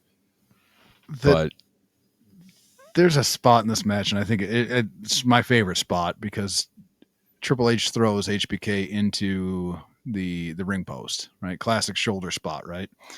And HBK just lays there, right? And he assumes the fuck my ass position. He just stays there forever. And it's beautiful. It's almost he's like, hey, Triple H, I'm stuck in the ropes. Step Triple H. I'm stuck in the ropes. Mom and Dad aren't going to be home from grocery shopping for at least another hour. But he was on the wrong side of the glory hole, which is it kind of just threw it off. Oh, I just maybe like, how do you just lay in that fuck me up the ass position for as long as he did? Like he takes a nap there. Like Triple H, I'm stuck in the ropes and I'm sleepy. Only one way to get me out. But yeah, no, a big chunk of this match, like you mentioned, is Trips attacking the lower back of Shawn based on his prior injuries. A lot of this match, it's like on paper, it makes sense. Good storytelling, attacking the back, all the chair shots to the backbreaker on the back on the chair. And then Shawn comes back, he gets his offense in, Nard's plow situation. It was just too. I appreciate selling. Like, yeah. I get it. And the story they're going for, it's grueling. Hell in a Cell is still like this ominous thing at this point. So it's like, oh, they're putting themselves through hell. Like, we're going to get that picture over. We're going to sell that to the audience. I get it. There's just like a point where like good storytelling and entertainment have to intersect. And I feel like they were just separated in this match. Like the ending stretch, like I love the ending stretch, like Nard's plow to counter the Sweet Chin Music, hits a pedigree. Great. Very slow to get to the cover. It's a 2 count. They like have to like shimmy up each other's bodies to get to their feet because they've been just beaten to hell for 30 plus minutes at this point. Shawn, boom, Sweet Chin Music out of nowhere. Can't capitalize. It takes like a minute and a half for him to get to the pin. 2 count. And then they just like repeat this, and then Trips hits a second pedigree, and then they're double downed, and then a third pedigree, and then that's the win. The finish kind of felt anticlimactic too a bit, but with how grueling the match was, it made sense. But I don't know, it felt like it didn't like hit the climax at the right point. Oh yeah.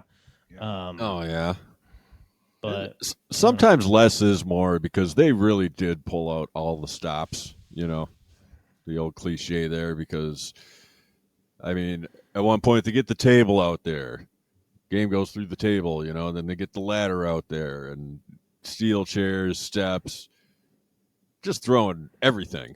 It's hard to get to this point though, because like his first match back was a street fight with Triple H.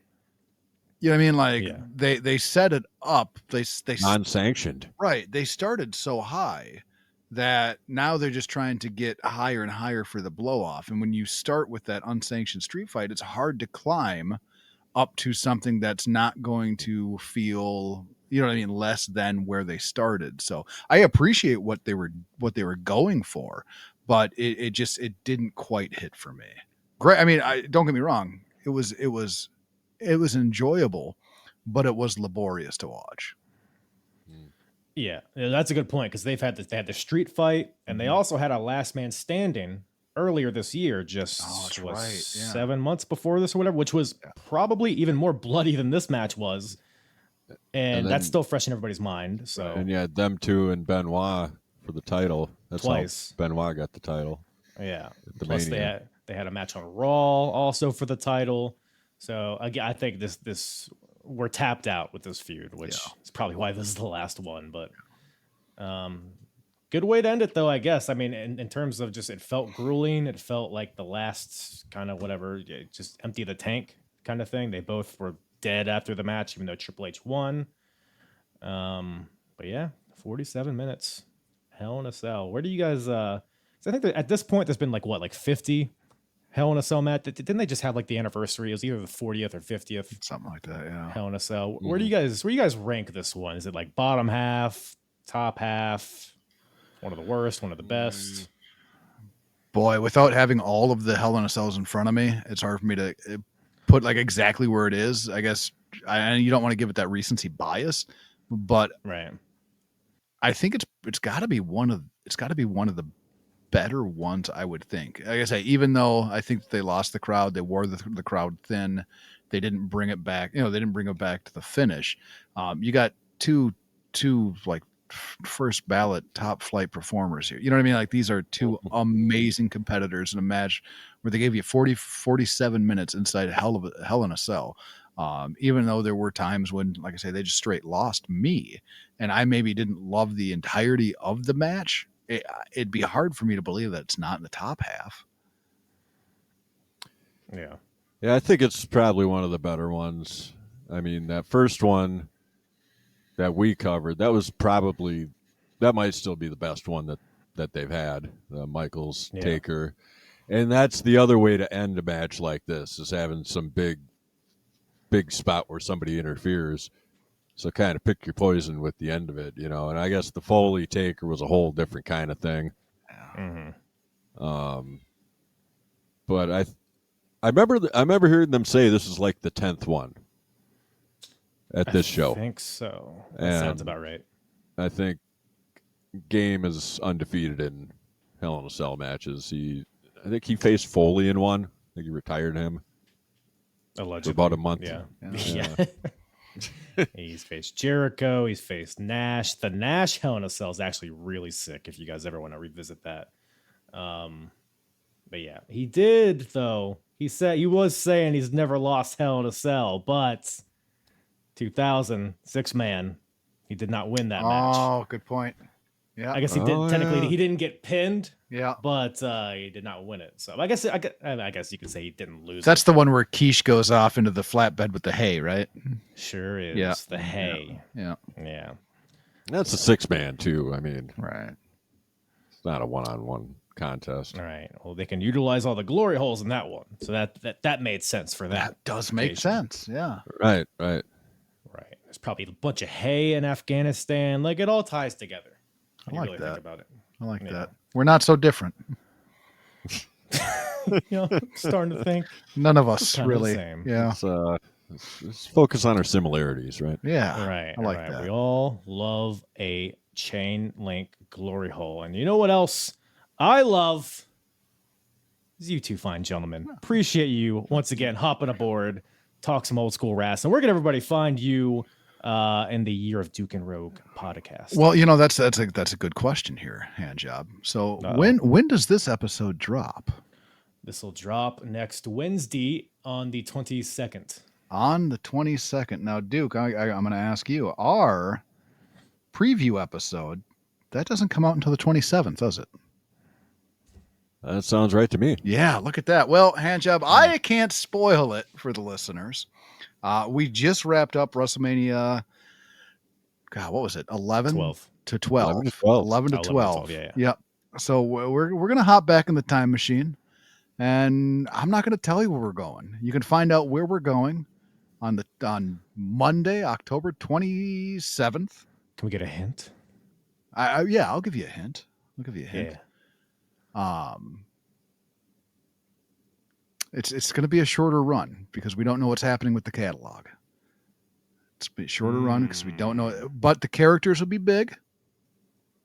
Lots of characters. Trust me. Circumcision. That's a huge. Oh yeah. Yeah. Circumcision is a clue. Val Venus. You see, you went the wrong way. Yeah, circumcision's the clue. Jews? It's going to be a lot of fun. Hella fun. Interesting. And yeah, thanks for having us on again. I mean, it's been too long, and it's nice to. I mean, ECW is fun, but it's nice to cover something else. Yeah, something in almost HD with a little more than something with multicam, right?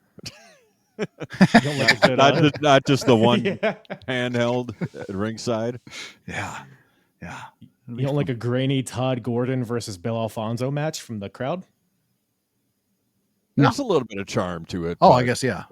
Watching a whole extravaganza. But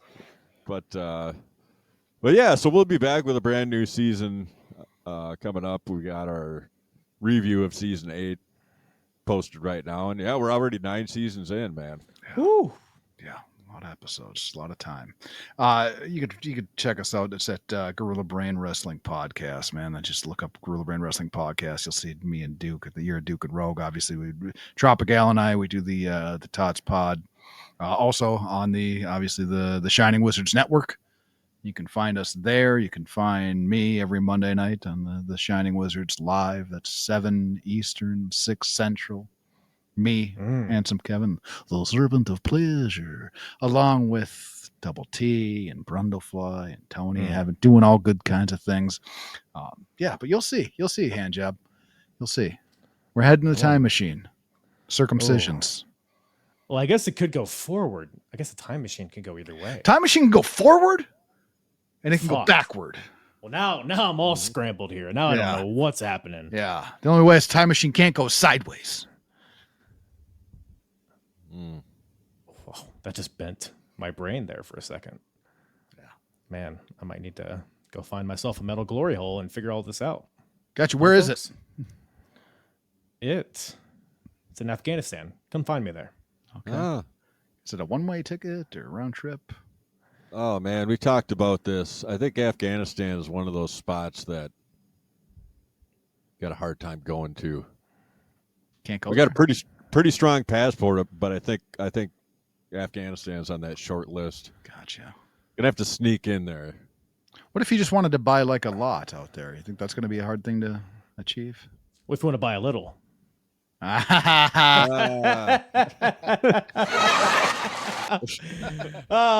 Thanks for joining, everybody. What'd you say? What were you saying? Once again, thank you to HK and Duke, the dumpster bags, for joining me on the program. As always, a lovely, lovely time with those blokes. Go check out the Year of Duke and Rogue podcast, wherever you listen to podcasts, provided to you via Gorilla Brain.